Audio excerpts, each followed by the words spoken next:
So I thought I'd just add a little something extra into the intro of this, our season finale. I feel like I didn't quite say everything that I wanted to say when initially recording this episode, so here it is. So the most important thing that I forgot to say, that I'm going to say to you all now, is thank you. Obviously, a massive thanks to Mark for joining me on the podcast and putting up with my ramblings, not just for these 17 episodes, but also for the last 25-ish years. I mean, these episodes seems to be getting longer and longer and longer. How? Anyway, also a massive thank you to everyone who has listened to the podcast, to everyone who has engaged with me on social media, be it through my writing, Facebook and Instagram, to everyone who has replied and commented on any posts on Reddit. Every single piece of feedback, especially the good pieces, has meant so much to both of us. As we know, Mark is not a very social person, and I have shared it all with him. Anyway, after this episode, we're going to be taking a little break. We'll be back later in the year, and we both sincerely hope that you will be rejoining us. Thanks for listening.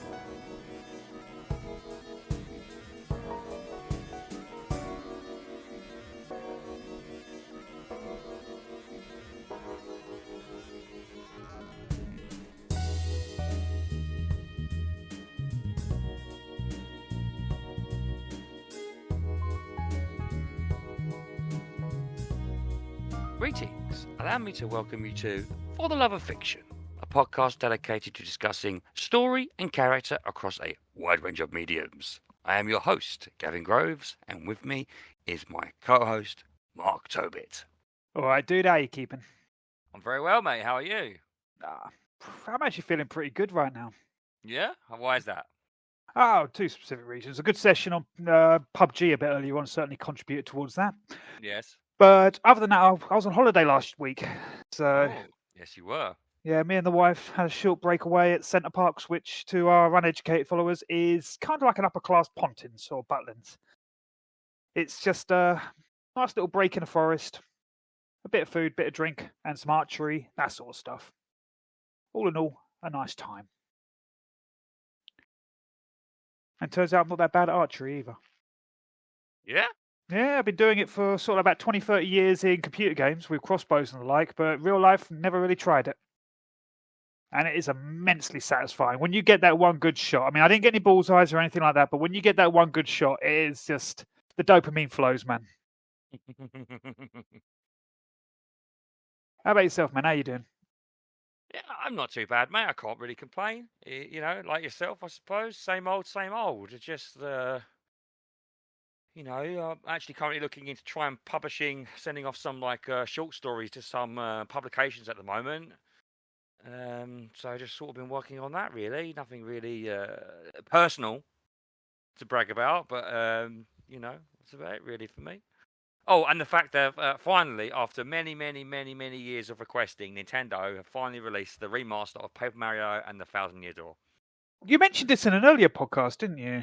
Yeah. This game is like the best like Mario storyline that's probably ever been told, with like really good like writing and scripting, and I really like, you know, like in general, like the localization of these like RPGs are, you know, is very good.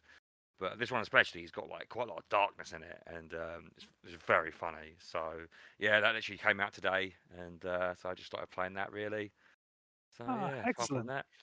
But yeah, to get to business, this is going to be the last episode of this season, Mark. Episode number, is it 17 or 18? I can't remember. I don't even keep track anymore. I just talk. No. Yeah, that's fine. Yeah, you just do your job. Yeah. So yeah, in that regard, yeah, we had some ideas, plans for this episode, what way we were going to go, and we basically ended up settling on just doing a general like a catch-up episode, really chat about a few films, a few books, some anime, and then probably in the last segment we're going to do sort of like a season conclusion, let's say, like a seasonal retrospective, because I've actually been doing a bit of thinking about this season, and I've noticed a few like odd through lines that have sort of happened by accident, some recurring themes, Mark. I don't know if you've noticed them or not. Have you? No, not sure what you're referring to. Yeah. So, but I thought, like, you know, as this is our like first ever podcast and first go at it and whatnot, I thought it would be cool just to sort of maybe have a little look back and have a little think about what we've achieved and what we've talked about, and maybe think about what's going to come later. So, looking forward to that as a sort of cap off. So, without further ado, I'm going to throw the floor to you, Mark, and ask you what you've been up to recently. Then, anything new that you've watched, listened to, read, or enjoyed? A couple of things to cover today, but I'm going to start with the one that made the biggest impression on me recently. Now, one thing I've found not of late, this is something that I've been enjoying for a couple of years at this point, is Korean entertainment. There's something about Korean movies and TV shows that go fucking hard. They can be a lot more entertaining than a lot of shows that come out in Western cinema and Western television.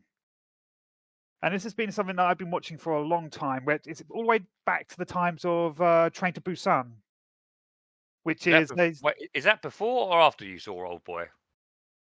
Actually, you're right. Old Boy's even older. I would say, personally, that Old Boy was probably the first Korean film that hit the mainstream. Yeah, and that was a fucking banger. As mainstream as you can get anyway for this kind of thing. Yeah, absolutely. Yes, within circles, it was a cultural event, wasn't it?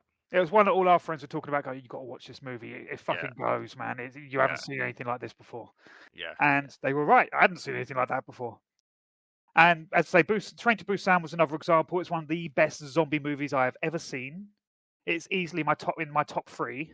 What makes it in your top 3? Because what makes it so different, so special? It doesn't try to overcomplicate shit or anything like that. It is purely just a story of zombies on a train. But the level of intelligence that goes into different set pieces throughout the carriages and things, the characters themselves are interesting. It's got sacrifice, it's got drama, it's got real human interest in it as well. Multiple different stories taking place at once. And the zombies have got, I don't know if they use contortionists or something, they look fucking creepy the way they move and twist. They kind of have a real sinister quality to them. And it's a movie that keeps you guessing up until the end. You're not quite sure how this is going to go. It's one that any zombie fan, I strongly recommend you watch it. It's a brilliant zombie movie. And it also came out with a sequel a couple of years later called Peninsula, which didn't reach the same levels as its predecessor, but nonetheless, it was still a good zombie movie in its own right as well. The idea of a society which is now living with the existence of zombies as an established aspect. But moving on from that, Korean entertainment has been on the up and up ever since then. I mean, several years ago, we had the release of Squid Game that took the entire world by storm. Indeed, yes. And I don't think anybody expected that, least of all the actual creator of the show himself. I mean, I hear that he was utterly stunned by the reception that he received on that it was one of the highest reviewed shows on Netflix at one point. I tell you, I can vouch for it, whether or not it's legal or not. I'm not going to mention names, but kids loved it. Kids loved it. Because it's got a weird game quality to it. Yeah. There's something you can't look away at. It almost infantilizes like violence and murder, but at the same time, you can't look away. It's morbidly fascinating, that sort of television. I mean, more recently, another zombie drama that I watched was We're All of Us Are Dead, which is all about a zombie outbreak in a school with some phenomenal actors in it, of very young actors, but just showing a step-by-step zombie pandemic with hundreds of extras. They really demonstrate exactly how that would go in a fully run like high school.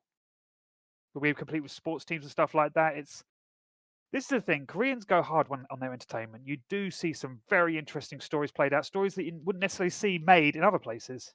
And with the recent likes of Netflix willing to pretty much throw money at anything that's got a first season completed, you see stories that you wouldn't otherwise have an opportunity to do so. Now, more recently, I watched a show that came out called The 8 Show. The what? Sorry, The 8 Show? Yes. Okay. Now, this is based on a webtoon called The Money Game by Beijing Su. And the story starts with our protagonist, who you don't receive a name for. He's a man who's clearly in debt. He's borrowed a significant amount of money, and he's being chased by the mob. And he's at the end of his rope. He's had enough, and he's about ready to kill himself. He stood on the edge of a bridge when he receives a text from an unknown number, wiring him 1,000,000 won, which is the currency here in Korea. Now, I'm not quite sure on the transaction rate of pounds to won currently, but that's quite a lot of money. And they continuously send him further millions, just asking for a portion of his time. And through instructions, he gets led to a warehouse. And when he walks into the warehouse, he finds a table with 8 numbers on it, with a suggestion that he take a number, then enter through the double doors. And he chooses number 3 out of the 8. And then once in the room, he discovers it's quite a vast room. It's large, it's got swimming pool, it's got standees of food on the walls and everything like that, like hot dog selling sort of like venues. And at the back of the room is a series of stairs leading up zigzag fashion to 8 rooms. Now, after a couple of moments, he realizes that everything in the room is fake. There's no water in the swimming pool, there's no food in the actual stalls. It's literally just everything is false, until he goes up the stairs and finds that the card that he's picked up is actually a key card for the room. And he steps into the room and he discovers a totally sparse room with a fake window view and a counter on the wall beneath a metal chute with like a lift built into it. And as he's watching it, the counter even starts to count up at a rate of 30,000 won per minute. And he discovers that that's how much he's earning to be in this place. And all he has to do is just stay until the end of the game and he can claim his money. Oh, his first instinct is, I could just stay here. He runs back out and he sees above the door to the exit that's now locked is 24 hours. And he starts running some calculations in his head and realizes that 24 hours, that's enough time for him to accumulate enough money to get out and pay off all his debts. Then he realizes there's 7 other players in the game. And these 7 players, they make a decision pretty early on they're not going to use names. They're just going to refer to each other by their floors. So he becomes 3rd floor. And after some investigation of each other's rooms, they realize that the number you've picked dictates how much money you earn.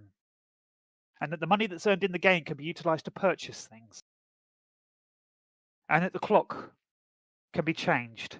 You can extend the time within the game. And slowly but surely it turns into somewhat of an allegory for society. In terms of people that want the game to continue longer because it increases their earnings.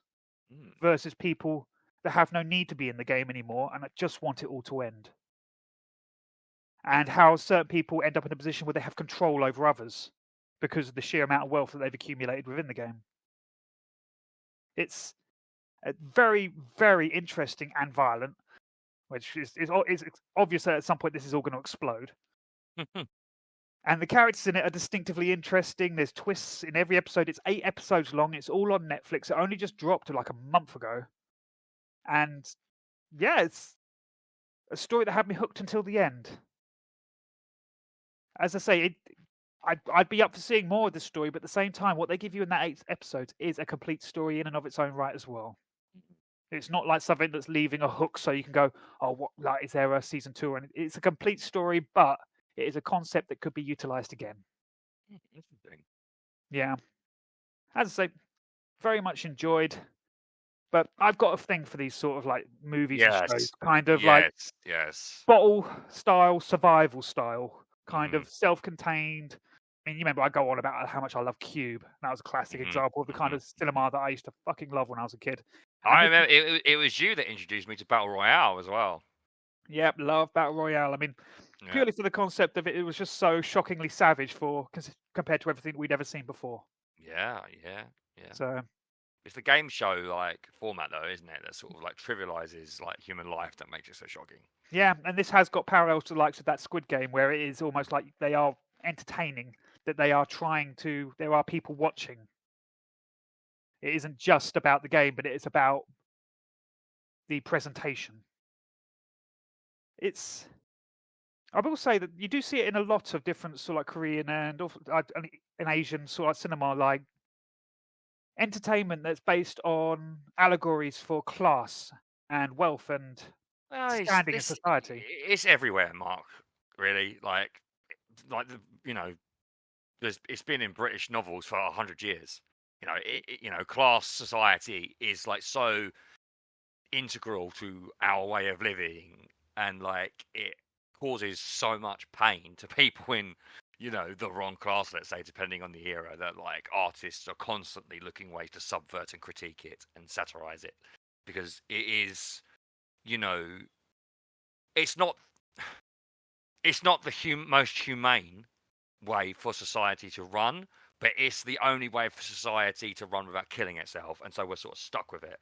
So since the dawn of fiction, it's been No, there's always been a survival of the fittest quality in some fashion or absolutely, another. absolutely. That's It's what keeps absolutely, things moving forwards. Because yeah. I mean, communism, whilst it is a nice concept, doesn't work in application. At least not. Like even like, while maybe not quite so much today, but classic British comedy has always been obsessed with the class system. Always. Yeah. I mean, just like pick any classic British sitcom out of the blue. No, And upstairs, 99 downstairs, Born of the Manor, all those classics. Red Dwarf. No, classic. Yeah, you're right. Yeah, Rimmer and Lister. Like 40 Towers. Mr. Basil Fawlty and everyone else in the entire show. There's, because he thinks he's better than everyone else, and he thinks he is higher class. So like that's how I satirize it. It is just like such. It's so ingrained into our psyche because of the fact we live in a class-based society that it's everywhere, and it gets satirized constantly. But what is cool though is when there are new and interesting ways discovered to satirize. So This is it, especially because in this show, it's more a case of people that aren't necessarily of the social hierarchy that have been rearranged into different places. Mm-hmm. That people have been given power who normally wouldn't have that power, whilst people that are used to having that power suddenly find themselves at the lower end. Mm-hmm. And that's what leads into some of the conflict. So, as I say, immensely interesting show. And if it's important for some people, it's also dubbed as well as subbed. So it's always a good thing if you're a sort of person to watch a show while doing the ironing. Exactly. or watch on your phone while you're doing the washing up. Yeah, been that. Guilty of that. Guilty of that. So that's interesting. Sounds good, mate. Sounds good. Sounds good. Well, the first item that I'm bringing to the table, I sort of came to the realization, actually, although we are going to alternate, so I'll have to bring this up later on in the episode, that I've got a bit of a through line between my two movies. And least of all, not because they are like presented as realistic dramas, but the first of which is 2014's psychological drama Whiplash, written and directed by Damien Chazelle, starring Miles Teller, J.K. Simmons, and Paul Reiser. I tell you, man, I love seeing Paul Reiser. He's had a bit of resurgence, it seems to me, in the last 10, 15 years. Mostly famous for starring in American sitcoms, but you and I know him from Beverly Hills Cop in the 80s, and obviously he plays Burke in Aliens. And then I think yes, yeah. And I think the first maybe he'd just been off the radar for me personally, but the first time I saw him sort of come back into the limelight was obviously Stranger Things, and he's sort of become very good actually at playing father figures, ironically, because that's sort of what he plays in this film, and it's what he plays, an empathetic father figure in Stranger Things. He's a scientist, isn't he? And that's quite cool. And obviously J.K. Simmons, who we know, that guy is a fucking gift, isn't he? He's just brilliant. Ironically, we know him very well from a comic book movie. Obviously, Sam Raimi's Spider-Man, possibly the most, until Downey Jr. as Iron Man, I would probably put it down that J.K. Simmons cast as J. Jonah Jameson might well have been the most perfectly cast comic book live-action adaptation in the history up until that point. Literally, he fit that role like a fucking glove. He just molded into it. It was so insane. He had the hair, the tash, that shot, that image of him, that video of him laughing has become ingrained. Yeah, wait, you serious? into like social commentary, into like internet commentary. The Critical Drinker uses it just about every video he makes for whatever. It's just everyone abuses and uses J.K. Simmons as J. Jonah Jameson. So this is. Did you ever see that deleted footage, like deleted scene from one of the Spider-Man movies, where where Spider-Man gives up his suit Hmm. and it ends up in the possession of J. Jonah Jameson? No, Have I you haven't seen seen? that. There's a If I footage of have, him putting the I suit forgot on it. and actually running around his office dressed as Spider-Man. Just pretend. No. I'm not joking, man. I encourage you to check it out sometime. It's so fucking funny just to see. He's only got Okay. it up to the neck. It's still him, and he's still got a cigar in his mouth, but he's bouncing off his Oh, desk and everything. I did not know about that. It's almost like did he just do it for a laugh and someone accidentally filmed it? And then they were No, like, no. it's actually filmed properly like it's meant to be in the movie until his secretary walks in and it's just like, oh, you saw nothing. So That's like it sounds really funny, but really bad for the film and really out of that's character. why I don't think it made the movie. Yeah, yeah. But probably was a good thing that it wasn't put in the But you can movie. imagine at the end of the day, they go, right, Simmons, The- I got an idea. So, But, after they filmed it, I imagine someone went, "This can never be put into the film, but it must never be hidden from the public. This must go into these special features." Oh my god.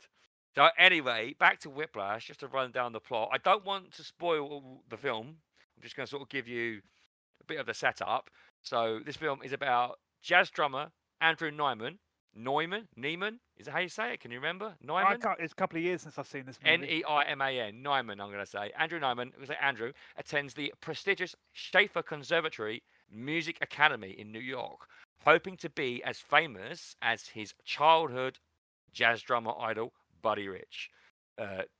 Terence Fletcher, played by J.K. Simmons, the conductor of the Schaefer Conservatory studio band, recruits Andrew to play as an alternative drummer in his live band. So as time goes on, it's revealed that Fletcher, as the conductor, as the manager, as the trainer, let's say, because that's what he means, of this band, this jazz band, he's revealed to be endlessly brutal, harsh, and strict in his expectations of the band. I'd go so far as to say abusive. Well, we'll get to that in a minute. Yeah. We will get to that soon.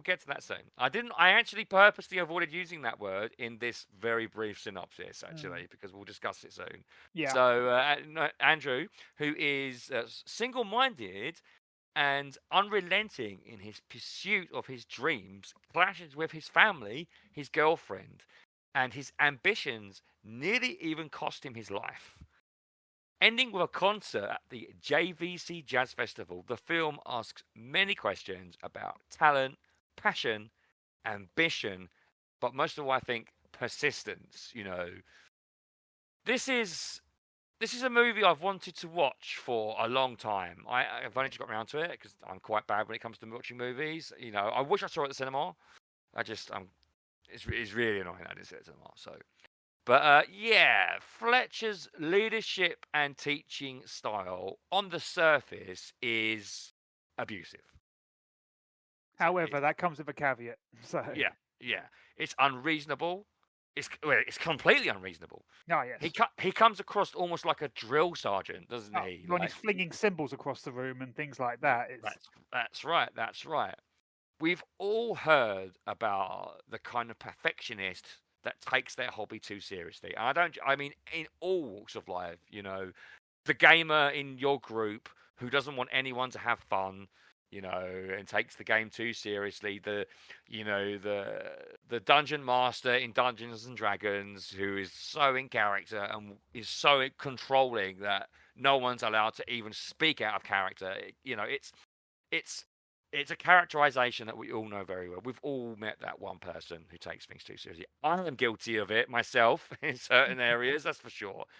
So, and yet, the point is made in this movie, Mark, that the greatest creatives never got to where they were or are without a little push, right? Absolutely, yeah. So many great talents never get discovered, because they never get given, as you say, the push or the drive or the will to take themselves to that level. Just sitting there waiting for it to happen, or you resting back on their laurels because they think they've achieved enough.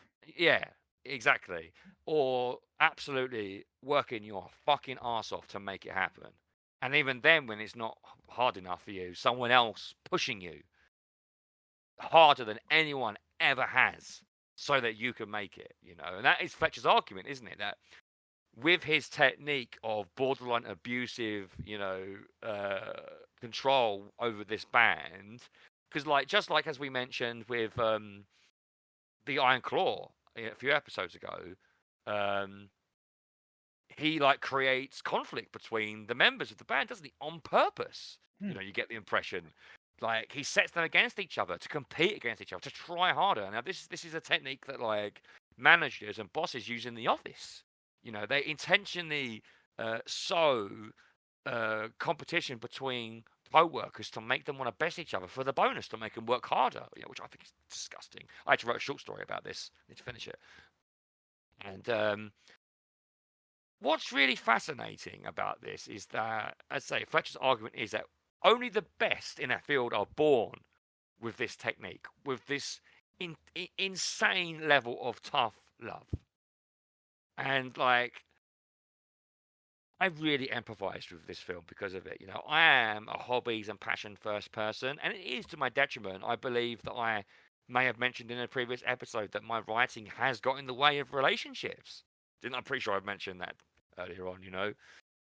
Well, I've caused problems because I've just been so, and I'm not saying that I've achieved everything that I want to achieve with my writing, because I definitely haven't, but I've been so single-minded about, writing, that I have let my life pass me by, and that's actually at one point happens, isn't it? When Andrew Nyman, he literally breaks up with his girlfriend because it just takes away from drumming, doesn't it? Yeah. This is a dark, intense and thrilling movie, Mark. Did you not think so? Absolutely. Everything is building up to that climax. Yes.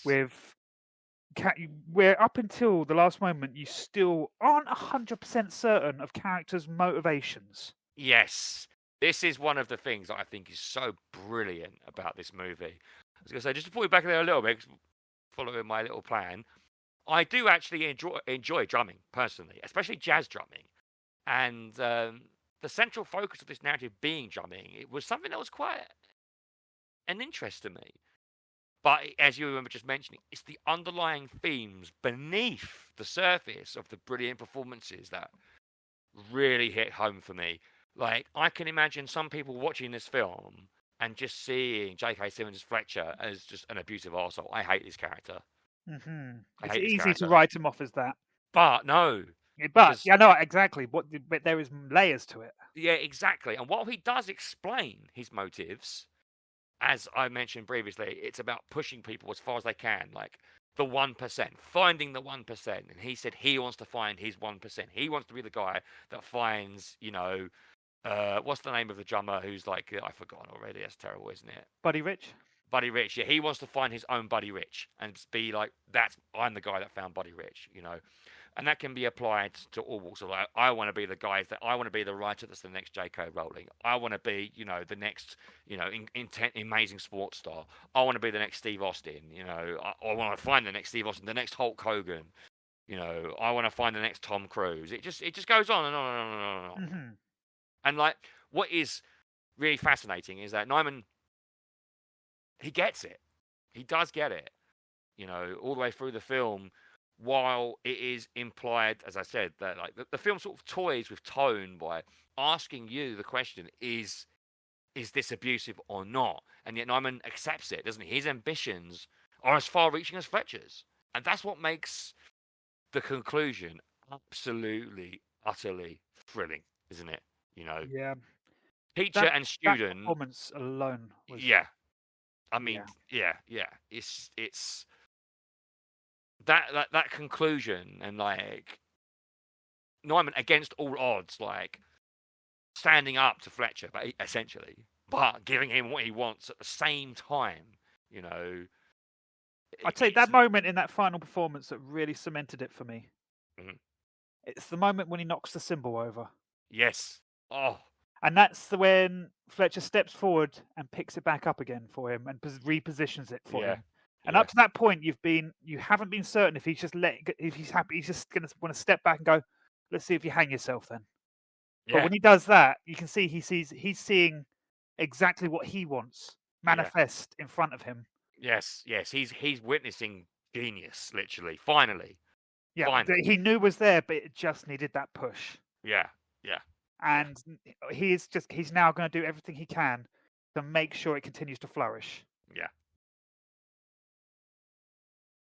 And I the mean, insane thing is there isn't even like a payoff after that. It is just that moment of them meeting eyes.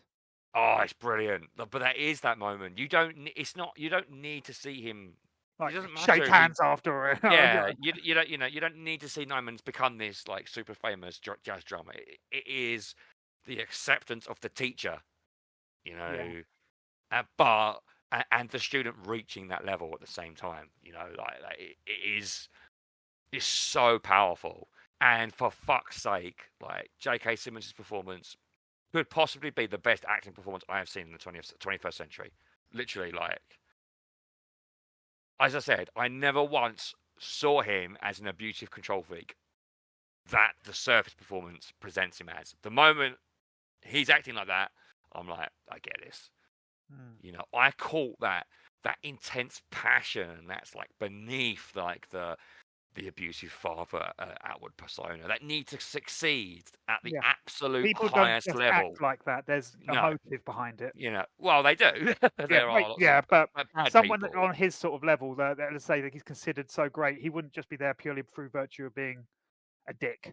He's clearly he's there for good reason, and there's a reason why he acts like that, and it is something you start to pick up over the course of the movie, even if his methods and his approaches might seem fucking horrible at times. I mean, that's the thing, though, isn't it? Is like Paul Reiser's his father and his girlfriend are both victims, essentially, in the long run, of this man's obsession with, to coin a phrase, unearthing the diamond. Let's say, and like no one else understands. Nyman.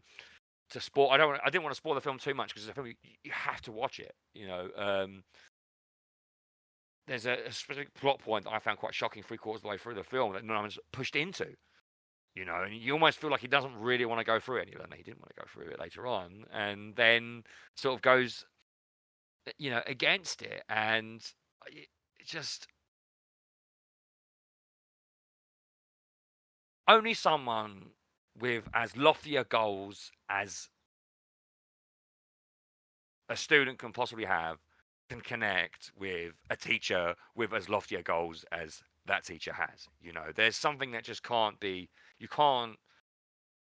If your priorities are family, if your priorities are anything else but this passion of yours, then I imagine that this film may well pass you over. But if you can like comprehend like the all-encompassing power that such an intense hobby that can possibly garner in people, I'm guilty of not writing enough. I'm guilty of having other interests, and that makes me like definitely not no one's level in terms of being a writer. Kind of wish I was. I watched it and went, I don't work hard enough. That's the truth. But again, it's only people that work that hard get to that level. And like this film isn't just a film about drumming. It's about, as slightly previously mentioned, it's about all art. And the struggle between managing life and achieving art. It's definitely more towards the extreme end of the argument, let's say, because it's pro art rather and like very much anti-family, anti-life, I would say. But like, that's what film is for, right? Mm-hmm. It's to show us the fantasy. A fantasy, let's say. It doesn't have to be sword and sorcery. It can be a fantasy in real life, the most extreme, the 1%, in real life, to mirror our own feelings, our own sometimes the experiences. foe you vanquish isn't necessarily a person. It is your own self-doubt. Just this film really got me. It is, and obviously it's exquisitely filmed. Even the lighting is just stunning. Like, the dark tones, down to the way in which shadows. symbols like shudder on the screen, and the shots of them just going absolutely nuts on it. It's just brilliant. Brilliant. And I said, for me, this J.K. Simmons' performance in this is just incredible. When you first watch the film and he's like doing his thing, it's a bit uncomfortable. But I over think time, that's the point, isn't it? It's meant to be a person. It elicits a reaction from the audience instantly. Yeah. That your instinct is to want to hate this guy. But over time, and I don't think his performance doesn't get any less intense. It gets worse, really, and yet somehow my empathy is increasing for this character. You know, it's oh wow, what an incredible piece of art this film was. Incredible piece of art. A 10 out of 10 movie this was for me. Like absolutely, yeah, 100% agree. Yeah, brilliant. just a perfect What? story. Yeah. Yeah, like I've seen this called one of the best films of the 21st century, possibly one of the best films of all time. I agree with all of that as well. This is like up there. This was Yeah, well, brilliant. it's one of those things that you get to the end and it's like I couldn't ask for anything more. No, I wouldn't want anything no, more. It did perfect. everything. Yeah. Absolute perfection in film form, really. You know, so it could have been about race car driving. Could have been about chess, maybe, if you wanted it to. But like I said, I personally do have an interest in art, in drumming. I love drums. I love jazz music. I love like progressive rock, which is inspired by jazz fusion and all the crazy jazz drummers. Dream Theater, for example. Mike Portnoy was always an incredible drummer. I love hearing a good drummer, and the skill and intensity that it takes to play what he plays in this film, like, is like unbelievable. You know, it's not rock four by four. This is insanity. You know, mathematical insanity.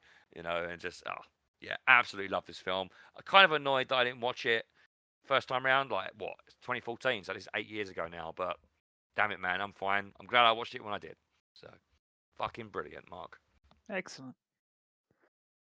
I'm glad you enjoyed it. I immensely enjoyed that movie as well. Fuck me. Fuck me. What a brilliant film. Brilliant. I'm annoyed I have not watched his other films. I know he did La La Land, which I do want to see. Yeah, I'm going to make some time for it. I heard the cinematography in that is fantastic. As it is in this film. Like, this film is just, it's just perfection. You know, it just is perfect cinema as far as I'm concerned.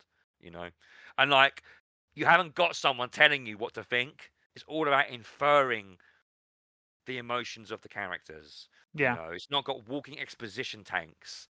You know, it has got, you know, these are characters with, these are flawed characters with emotions that have inner wants and needs and desires that are often very extreme, that are complicated. You know, that needs, the viewer needs to think about and watch. And I think, I say, it can depend on the person you are. And that's great cinema, you know, where it reflects the viewer. You know, I can imagine if people who are not interested in art watching this and say, just thinking Fletcher's an abusive wanker, what a cunt. You know, and not getting the movie maybe, or not. That's not fair to say. That's not fair to say, but maybe viewing it differently to me. So, anyway, what's next on your list, Mark?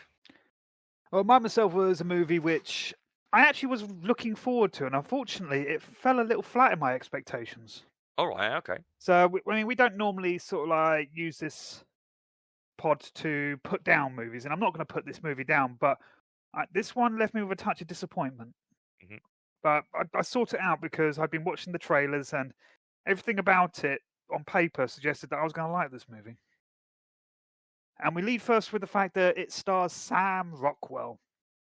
Oh, I do like Sam Rockwell. I fucking love him, man. Yeah, I think he is instant rule of cool. If I see his name on a cast list, I'm ready, man. I'm so fucking ready because he is just. There is something so smooth and cool about that guy. Mm-hmm. I mean, he doesn't initially look like it. When you first see him, he looks a little bit unassuming. But when he starts acting and when he starts dancing and things like that, he has got a certain confidence of such self-assuredness that I just love seeing him on the screen. I mean, incredible comic timing as well. Yes. Incredible. Yeah. Hell, I mean, I've loved him in the likes of, I liked him in Charlie's Angels. He was fucking hilarious in that. And he's good in everything he's in. He was in a romantic comedy I watched not too long ago called Mr. Right, which is just about a woman that falls in love with an assassin. And it turns out he's the world's greatest assassin because his timing and style is just perfect. And he is the kind of person to demonstrate that. It's absolutely brilliant. And another actor that was also in this movie is Henry Cavill, who is a man I've always got time for. And what is this film? Well, some of our listeners may have put it together by now, but I'm referring to Argyle. Yeah, I thought, when you mentioned Henry Cavill, I was like, Argyle, yeah. Before you crack on with this, I saw the trailers, and apart from like Henry Cavill's weird haircut, that is fucking weird. Fucking weird haircut. I saw it, and I thought, actually, that looks kind of good, actually. And it's then an intriguing story, but and then as the reviews have come out and as people have talked about it, and people have been quite cool on it, so I've not gone out my way to watch it. Thing is, I've got a thing for seeking out movies sometimes that get more mediocre reviews. I mean, if a movie gets across the board panned, then I'll usually sort of like pass on it and check it out if it comes out free on streaming. Yeah. But Argyle was one that's got a lot of real sort of like there was no real clear consensus on it. Yeah, very mixed. Mixed to disappointed, I would say, is probably the general consensus I saw online. And just to give you an initial synopsis, I'm not going to go into the deep storyline in case you do decide you want to check it out yourself. I know the story already. Basically, fair enough. it's been spoilt for me. I mean, like I said, in these like short like discussions, compilations in these episodes, I don't like to spoil the films too much. So, like I said, I would recommend maybe like doing the story 3/4 and maybe talking about the themes if you can. But I don't know. I imagine also probably most people have either seen this film or read a review and had it spoiled. So maybe I don't know. You do you. Okay, well, the story centers on Ellie, who's played by Bryce Dallas Howard, right? Yes. Who is a world-renowned author for her stories around the character of Argyle. This is not what the trailer was suggesting. This is what I think is what a lot of people were annoyed about. Yeah. The tone shift is almost immediate. Yeah. And initially, you start off in what looks like a very not campy, but there's a very sort of like 70s vibe James Bond, played by Henry Cavill, who plays Argyle. I think, sorry to stop you, but I actually think that is something that is what has sort of caused a disappointment. Is that people watched it and were sort of thinking, is this going to be the James Bond film that Henry Cavill that I never got? You know, but that's not what it is, weirdly enough. So, yeah. And as the story progresses, you watch a caper of him chasing spies, killing goons and henchmen, and also being accompanied by John Cena of all people, which Cavill and Cena on screen at the same time is an interesting combination. Until eventually the camera pulls back and reveals that this is all just an author reading the story at one of her book signings. And I think this is the tone shift that affected a lot of people. Like, this is all revealed in the first 5 minutes. Yeah. But she's released 4 or 5 books, and it comes to light. She starts getting approached by shadowy government agents, alluding to the fact that she is actually predicting operations that are taking place in real life. She has no clue of this. She doesn't have any information relating to this. It's just a case of what's happening in her books is what's happening in real life. And through a complicated set of circumstances where she's trying to evade these different agents, she comes face to face with Aidan, played by Sam Rockwell, who actually explains to her that he is in fact a secret agent of his of similar to the Argyle that's in her books. Although he doesn't look anything like Cavill, he doesn't have the manner, the confidence, he has the confidence. I won't give him that. I will give him that, but he doesn't have the appearance or the debonair style. I think that's the word I'm looking for here. And then what leads to them going on a globe-trotting adventure where they try to establish why it is that these events that are taking place on a world stage between different political powers are being emulated against her books. Now, there are a lot of action sequences in this movie. And it was around about halfway through the movie that I suddenly started to get a distinct vibe of deja vu. And it wasn't because I'd seen the action sequences before, but I'd seen the style before. And that's what made me, I mean, sometimes I read names and I don't put 2 and 2 together. But I went back and I checked Matthew Vaughn. What else has he done? Matthew Vaughn. And then I realised that he's a director of Kingsman. Oh, yeah. And that was what I was seeing in these action sequences. That's similar. He's got a very dynamic style of action in terms of, but he also likes to mix a lot of colour into his action sequences. Sometimes coloured smoke and theatrical over the top, almost dancing style fighting and gunplay. And I mean, the movie is entertaining enough. There are times when it jumps the shark a little in terms of there will be 1 or 2 moments. I think there's a point in the middle of an action sequence where the 2 characters share a wink, and it's a little too much. It's just one of those moments that's like, yeah, you could have done without that. But I got to the end of the movie. It entertained me for what it was, but I did feel a little bit let down. I don't know why. I don't know what I wanted it to be. but it still felt a little bit, which is a shame because a movie which has both Cavill and Rockwell in it, I'd expected a lot. Maybe I expected too much. Mhm. But Like Rockwell, I said, I think this film played with a lot of people's expectations, mate. And as you say, the trailer implied but didn't actually confirm anything, and the actual movie itself had a different tone. However, there is the apparent intention to release more. It's meant to be the start of a series, although based on the takings, I don't think that's going to happen. yeah. So, yeah, Vaughn's got plans right now of a greater universe that he's currently putting together. Everyone's putting together a universe where you've got to watch every film. I don't know, man. This kind of thing just needs to stop as far as I'm concerned. I'm kind of tired of it. A lot of people are tired of it. People just want to watch a good story and a good movie in the grand scheme of things. Yeah, rather than making a movie with the intent of it being a springboard. Why? What exactly? I don't want to watch a film and not get the whole story and have to watch another 20 films to still not get the story because they're still dragging it on. Like, I just no. No. Yeah. Not for me. I mean, you can write a good story in and of itself that is connected to a bigger story. Okay, like at times. However, you've still got to make that story itself self-contained and enjoyable in a vacuum. So, would you say that this film's story is self-contained in a vacuum or not? There's a couple of points right at the end which kind of make you go, "Wait, what?" Aspects that you kind of want to sort of like that allude to a continuing story, which is a little bit. Knowing now that movie definitely ain't carrying on, that series probably isn't carrying on. It just leaves it with a strange kind of tone at the end. Yeah, nonetheless, it's got Sam Rockwell. He's always entertaining, and I think he's the guy that kept me invested, to be honest. So, and it's got some good action sequences. Some of them are cheesy, but I'm a sucker for a good cheesy action sequence. I hate to say it, but I think the only reason why I would watch this film is because that dance scene with Henry Cavill and Dua Lipa, there was just something like really like interesting about that. It's a very attractive woman. Literally the first 2-3 minutes, man. Really, it's over in the first 3 minutes. She like looks stunning, and it's filmed like stunningly in the trailers. And I was like, I kind of want to watch that because the man inside me, but. I haven't. This is it. Cavill is one of those guys that he could go through an entire movie with a haircut like that. Oh, it's terrible. It's terrible. It's never even explained or anything. It just is. I don't know what it is, right? Do you know what that haircut makes me think of? Guile from Street Fighter? No.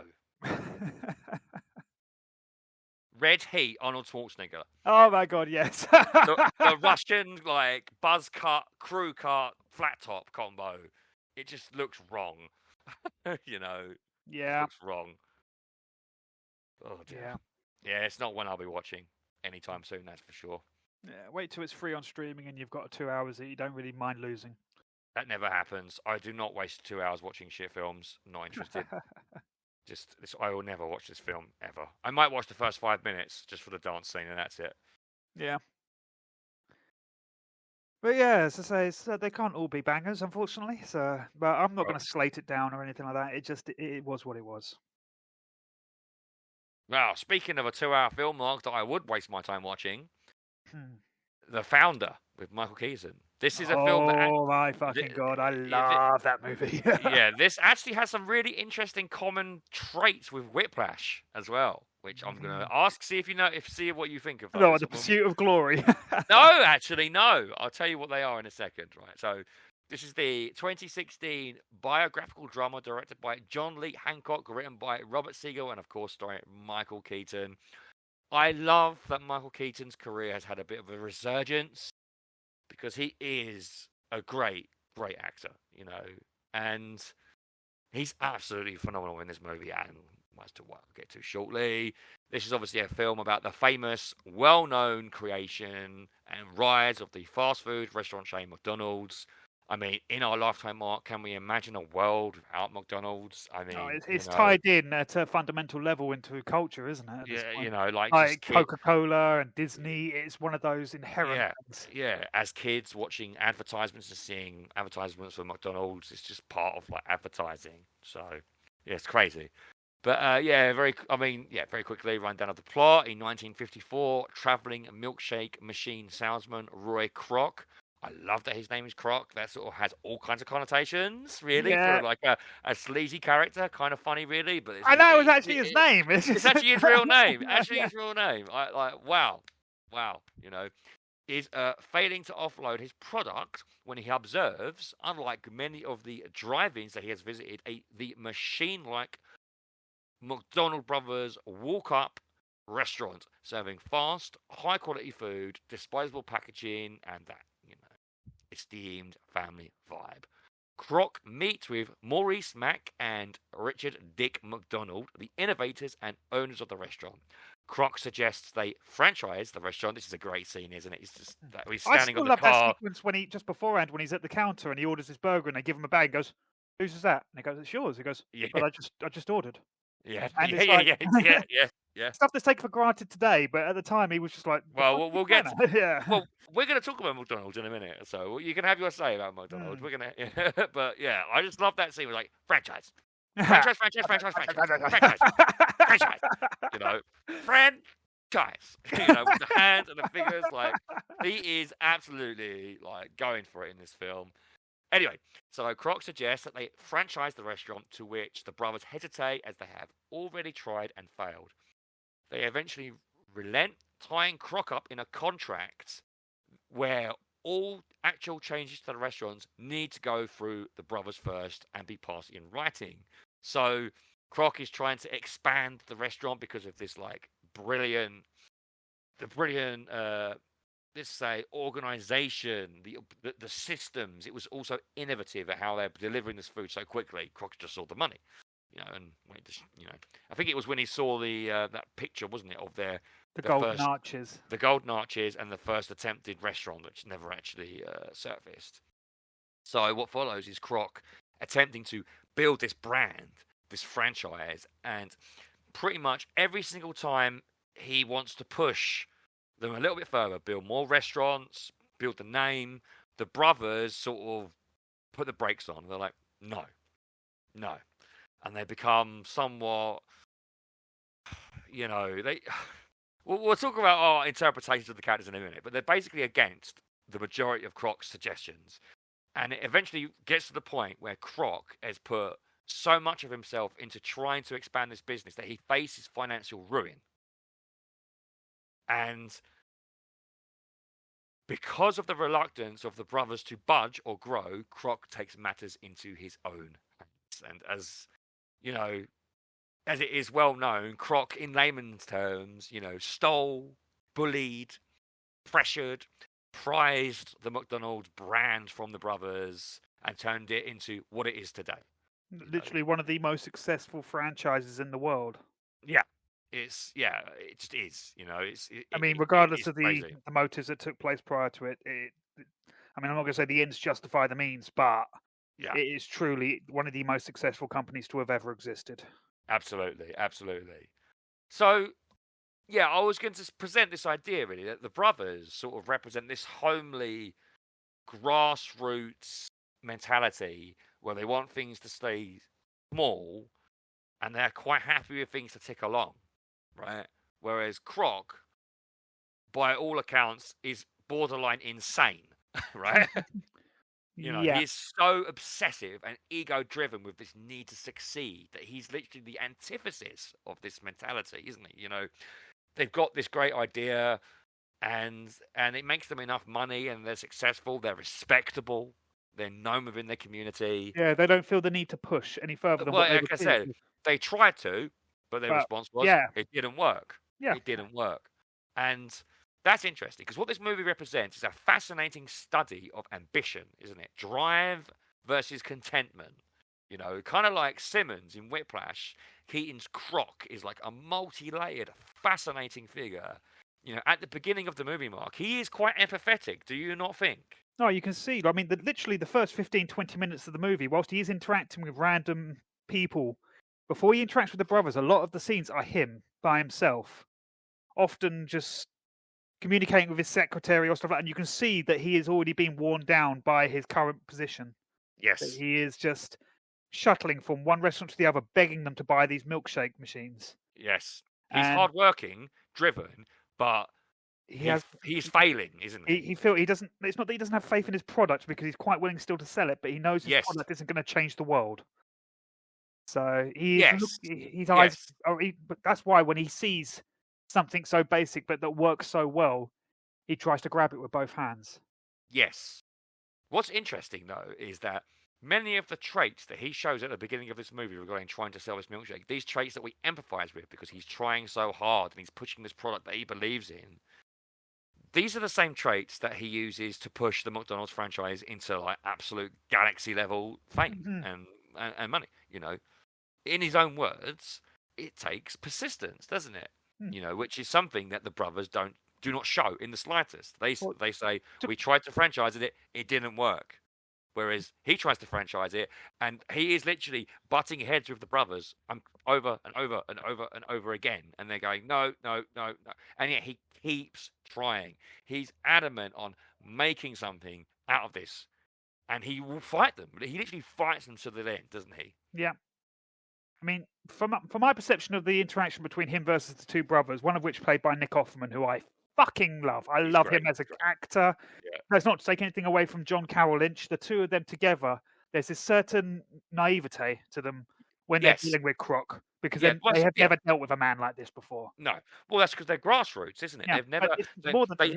They had this idea, didn't they? Oh, we could franchise it, couldn't we? Yeah, we could do it. Whereas Mark Keaton's like, franchise. Yeah. He's going crazy, you know. He's like, let's go. Not, yeah, well, we could try. And, you know, there's this difference in intensity, isn't there? Difference in obsession, difference in want to succeed. But it's also the difference in the approach to the problem. Yes. In the way in which they both address. I mean, the brothers, I get the impression, whilst they are grassroots, the first thing I thought of when I saw those two brothers is that they're engineers. They are men that kind of, when given a problem, they will methodically work out the problem until they get it right.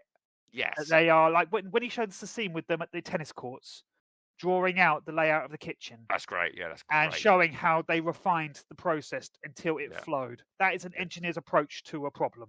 Yes. Whilst Michael Keaton's approach is to wheel and deal and to sell.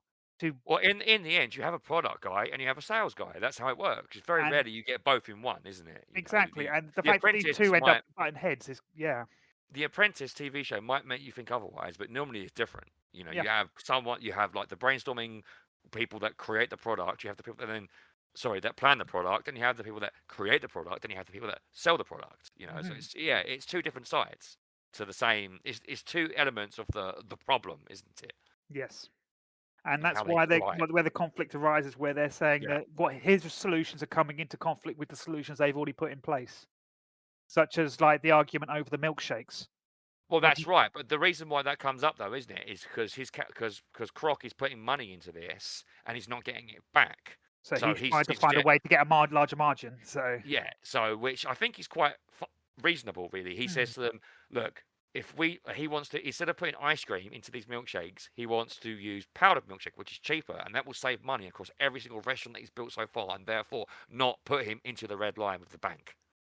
And the brothers are against it, aren't they? Because, well, that goes against our standards, because that's what they're interested in.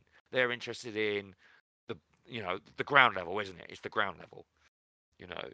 And he's just like, well, that basically ruins my life, because I've done this deal with you to try and push your business, and you keep blocking me at every corner, and now it's gotten to the point where I'm not making money anymore. I'm losing money, and this is the best way for me to, solve this issue of losing my house, because he remortgages his house, doesn't he, without his wife knowing, like he puts it all on the line for his belief in this, because he still knows that the actual product itself is capable of selling itself if it's in the right place and if he pushes it hard enough. But there's that watershed moment about halfway through the movie where he's talking to BJ Novak, who is the accountant. Yes. He says, the mistake you're making is you think you're in the burger selling industry. Yes. When you really should be in the real estate industry. Yes. And that is the moment when the movie accelerates. That's when it all starts to, when he starts to put the wheels in motion for what happens next. Yeah. And You do have a sense of sympathy for the McDonald's brothers. Yes. However, at the same token, no one can deny that they haven't met several people in their life that have the drive of Croc. That all they're looking for is that one idea, that one product, that one concept, which they can grab with both hands and take it to the fucking moon. Because it would never have reached the heights it was. It was with the McDonald's brothers. Well, that's right. It's their own inability to push themselves, isn't it, that holds them back? It's that same thing. We tried, it didn't work, but you didn't try hard enough, did you? Exactly, and to them they go, well, that's an engineer's approach. That we try a process, it fails, we find a different process. But he's like, no, you try harder. Yes, you persist. So, do you think Croc is a villain? That's a tricky question. It's complicated, isn't it? It paints characters as being good and evil when you imply a villain in a story. Well, when you consider he was morally questionable. When you consider the fact that he offered them a handshake deal for the which I do think, even though he paid them both $1 million each after the tax, which is quite a lot of money in the 50s, I suppose. No, yeah, that's like 20 million in today's money. Exactly, and they wanted like 1% of royalties, and like I don't know, I did kind of think, it's kind of quite a lot considering they've been made for the rest of their lives. For what essentially was just a burger shack that they were running out of a small town. Their concept has bought that contract signing gave them more money than that burger shack probably would have ever earned. Agrees, but do you not think it was like he offered them a handshake deal for the 1%, and then he actually never gave it to them? He reneged on it. Yeah. Yeah. And he built a McDonald's restaurant outside their new restaurant because part of the deal of buying the McDonald's brand off them, which is what happened in the movie, spoilers, is that they lose the franchise to McDonald's. And the name, yeah. And the name. There's that great scene, isn't there, when he's talking to one of the brothers and says, you don't even understand what it is about your burger store that's so successful, do you? You don't know what I makes fucking love that line. This line. And he's like, what is it then? He goes, it's not the burgers, it's not the system, it's the name. It's because it speaks of friendliness, of family values, of identifiability with Americans across the country. It is the perfect name. People. Would you buy a product from a guy called Croc? Yeah. And and that's when he walks off and he says, what's that line he says? I've forgotten. It's such a great line. He says, well, you haven't, you don't own the name. And he's like, well, actually I do, because they're obviously McDonald by blood, but he has the franchise now. He's his, and it's just, it's wild. It's wild. But at the same time, like I said, this journey that he goes through to get to this point, I don't know what you understand his motivations almost every step of the way. Yeah. That he is just a lot of what he does, a lot of the stuff that can be argued that's underhanded and that is devious, is often a reaction to a wall that's been put up by the brothers. Yes. That if in a different set of circumstances, if they had been more willing to work with him, all three of them could have been running that company. Yes. But because they had no wish for the company to go in the direction he wanted to take it in. Yes. Yeah. I mean, he's not a villain, but he is a morally questionable person by the end. Yes. It's interesting, isn't it? It's so great. Like, this is a great performance by Michael Keaton. He is best at playing like crazy, intense people. Mm-hmm. It's his forte. Whether it's like inward intense, outward intense, whatever. Whether it's Batman or Beetlejuice, he's just great at it. But this is a layered performance with layered writing again, like with Whiplash. When he's doing all this stuff, this crazy stuff, the morally questionable stuff, the film sets the character up enough for you to sort of infer his reasons. I mean, I still love every moment when you can see him thinking. Yeah. Oh yeah. When the sequence when he's just outside the McDonald's shack the first time he goes there, and he's just sat on a bench chewing on the burger, and just staring at all the crowds queuing up, taking their burgers and walking away, and you can see the wheels turning on him already. And he's got his eyes are just intense. You can see he's latched onto it, and he can see the genius in it, even if the people that created it aren't quite aware of how good an idea it is. Which is why he decides to go with the upfront approach first and just introduce himself and go, guys, you've got a great idea. It's not like he decided he's going to instantly start his own restaurant and try and make his own thing like it. Yeah. He wanted to work with them. Yeah, that's right. So, yeah, a morally questionable person, but I think a product of the circumstances and society that he lives in. He's great. But speaking of morally questionable, what about McDonald's today, Mark? Because I tell you now, yeah, the burgers in this film looked 1,000 times better than the burgers you get today. Yeah. Something's gone wrong in the last 70 years. You know? Well, that's cost cutting upon cost cutting, isn't it? So, yeah. 70 years of things going on, because I think that food there is awful. It is absolutely diabolical. I haven't eaten at McDonald's in about 10 years. Oh, So every time I do it, I regret it. I don't do it very often. It's very, very rare, but every now and when then. I was a younger man with a younger man's stomach, I used to eat double cheeseburgers and I could handle it no problem. But these days, I don't eat fast food, man. It just it's not worth the kickback. I don't do it. I tell you what, I tell you what though, if there's one thing that I regret is throwing away my McDonald's Happy Meal Transformers.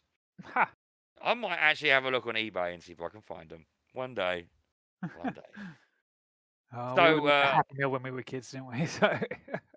So I was thinking that we should probably take a break pretty soon. But did you have one more item before we take a break? Yeah, I got a quick one just to wrap it up with.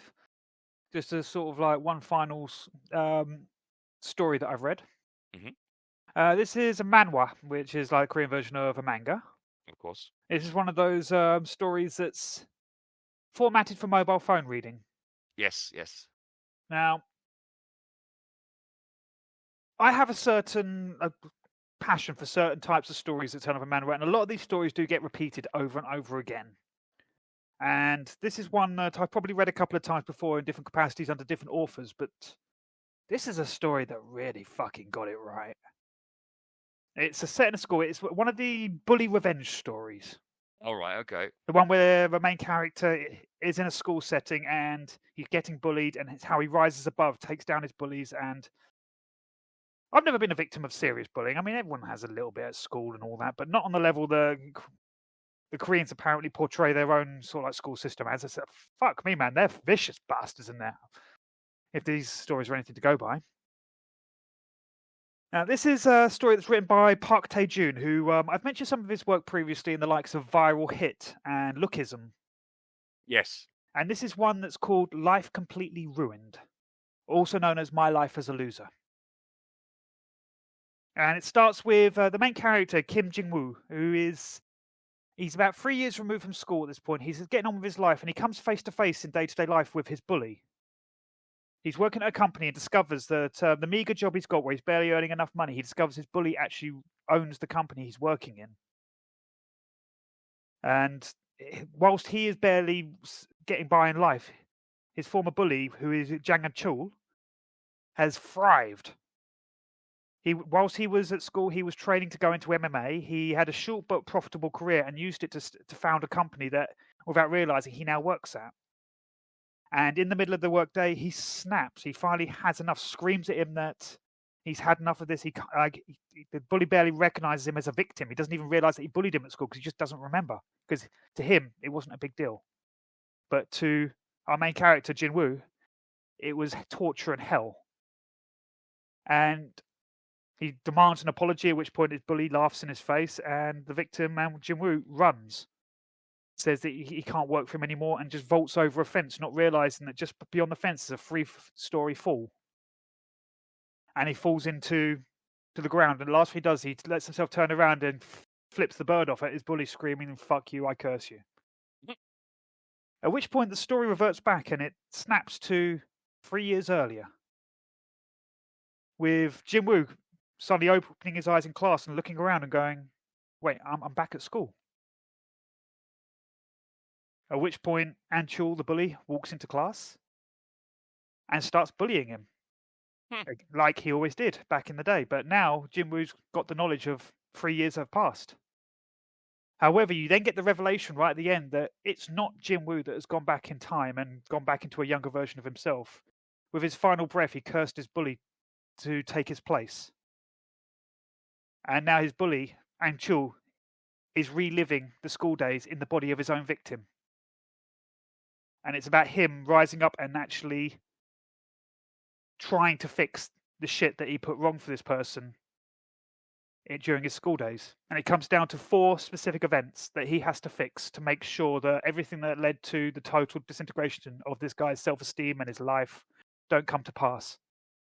And the story is only 53 chapters long, which is quite short for most mangas. It's a complete story. There's no sequels or anything needed. It's just a complete story of a really, really interesting and self-aware and funny story. As I say, I mean, it's one I've always seen in the catalogs when I've been scrolling down to, like, I have to give that a look. See, it's marked as complete. It's only 50 chapters long. I could do that in a couple of days. But then I've moved on, and you know what? I'm glad I came back to it. It's only because I saw a recommendation where someone mentioned it was done by the same person as Viral Hit, which is currently going from strength to strength right now. That's actually completed its run recently, and that finished in the high 200s in terms of its chapters, and it's actually been adapted into an animated series now. So. But the thing is, bully revenge stories are easy to get into. I mean, who hasn't had some person that they've always wanted to sort of like... It's a power trip everyone can identify with. But this puts the twist on it in terms of the character that's fighting back is also the person that's doing the bullying. It's a strange twist that I hadn't come across before in any of the other stories. And it does lend itself to a lot of humour with the bully actually going through self-reflection by being the victim of himself. So... But not in the ways you'd expect. It'd be easy for him to go, "Oh, I was a dick back then." He spends half the time going, "Fuck, I've got a great punch," and so it's funny. But yeah, I'm constantly reading manga. I mean, it's one of those things that's I'm constantly scrolling through, and a lot of them, I will be honest, I get to the end of the story, I move on to the next one. I've had times where I've started reading like mangas and manhwa. I've got about 10 chapters in. I've gone, shit, I read this about 2 or 3 years ago and I totally forgot it. Oh, no. I've actually done that with a novel before, you know. I have actually done that with a novel. But it was a lot longer. I had this fantasy trilogy that I read, and I think I must have read the first 2 books 20 years ago. And then I thought, I'm going to finish this. So I ordered the 3rd book, right? And then it came through the post, and I had them there, and I grabbed one of the books, and then I grabbed what I thought was the 3rd book, and I read 3/4 of it, and then went, hang on a minute, I've read this before. And I realised I'd not grabbed the 3rd book off the shelf, and I was reading the 2nd book again. This is it. When you get to a story where you go, this is all strangely familiar. Yeah. And in the voice of Christopher Lloyd. So. Yeah. But no, I've had that a lot, and the thing is, it's also the fact that a lot of that sort of manhwa and manga that I kind of I gravitate towards do often share similar plot beats. It's an unfortunate aspect that they are a lot of them do follow the same sort of concepts, which, for better or worse, it's just an aspect of the genre. Some of the stories are great, some of them are mediocre, and sometimes you can get halfway through the story like, I've read this before, and even if it is a story you haven't read before, you know that it's playing out with this. What's the word? You know the beat, even if the lyrics are different. So, but nonetheless, I thoroughly recommend this. I mean, I don't know how much in that sort of area of manga you've read, but if you ever found yourself wanting to lean towards something like that, this would be one I'd strongly encourage because it's a self-contained story rather than ongoing serialized. Let's see how far we can go with this sort of story. Yeah. Oh, that's me for now, man. All right, then. Well, I think that's probably a good opportunity to take a break because, well, we've done a few films. I do believe, Mark, that as a rather fitting sequel to a previous episode, we're going to be giving our verdicts on X-Men 97. I'm looking forward to talking about that, Mark, after the draft earlier on. So we shall take a break and be right back.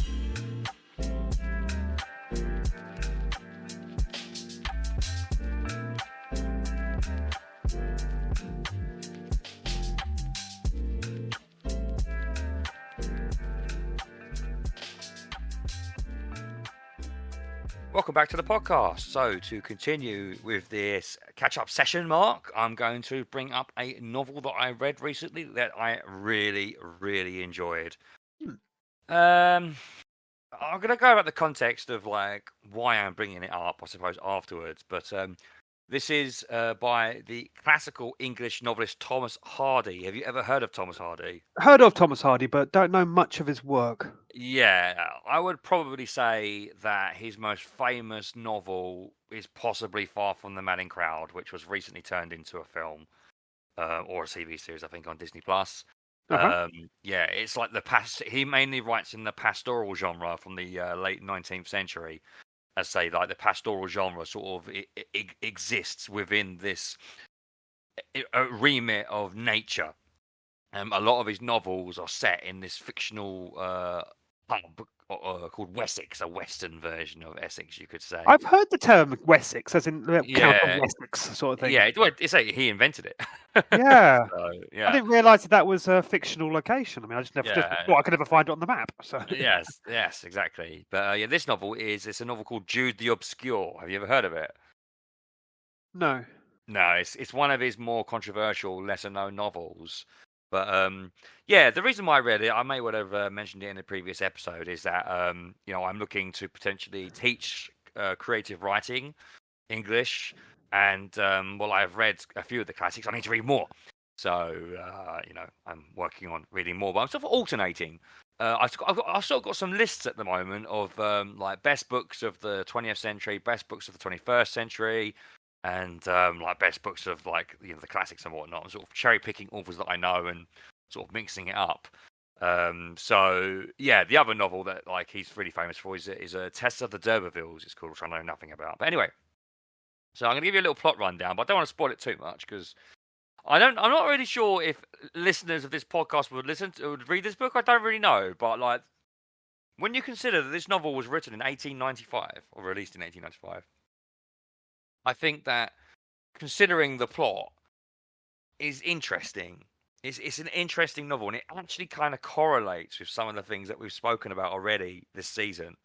So Jude Fawley is obviously, this novel was released in 1895, so it's set in late not late 19th century England, Wessex obviously.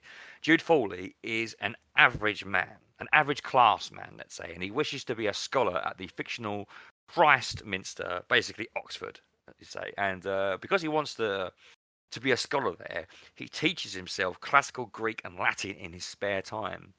He is seduced by Arabella Don, a superficial, morally questionable young girl. This marriage ends up in a failure. Arabella leaves for Australia, where she enters a bigamous marriage with a new man. Jude eventually moves to Christminster and becomes a mason, studying alone, hoping still to become a scholar. Here he meets Sue Bridehead, his cousin. Sue, in contrast to Jude, is an atheist and incredibly intelligent. As he's obviously very intelligent as well, but incredibly intelligent, and they fall in love with each other. However, due to like various circumstances, she ends up marrying Mr. Phillotson, Jude's former schoolteacher, and something of an inspiration to Jude. In actual fact, as I say, Sue is in love with Jude, but she, despite marrying Phillotson, refuses to have sex with him. Eventually, Sue asks to leave Phillotson later on, and to enter a morally questionable relationship with Jude, which Phillotson actually grants, noting that basically Sue is completely unable to perform her duties as a wife in late 19th century England, and that there's no point in her staying with him or him being in the way of her happiness, which I think is quite interesting for the era it was written, to be honest with you. But this is, of course, is like absolutely scandalous for the era. And when it's discovered, Phillotson has to give up his teaching career. So Sue and Jude live together for some time, eventually marry. They don't marry because Sue is against the institution of marriage, specifically because she's an atheist. Arabella soon reappears, the wife who left him and married got involved with an Australian fellow, and she and Jude actually divorce so that Arabella can marry her bigamous partner. Sue also divorces Phillotson. It's kind of complex, quite a complex story, but it's only really about these four characters and their like experiences and the how their life changes through their interactions with each other in Wessex.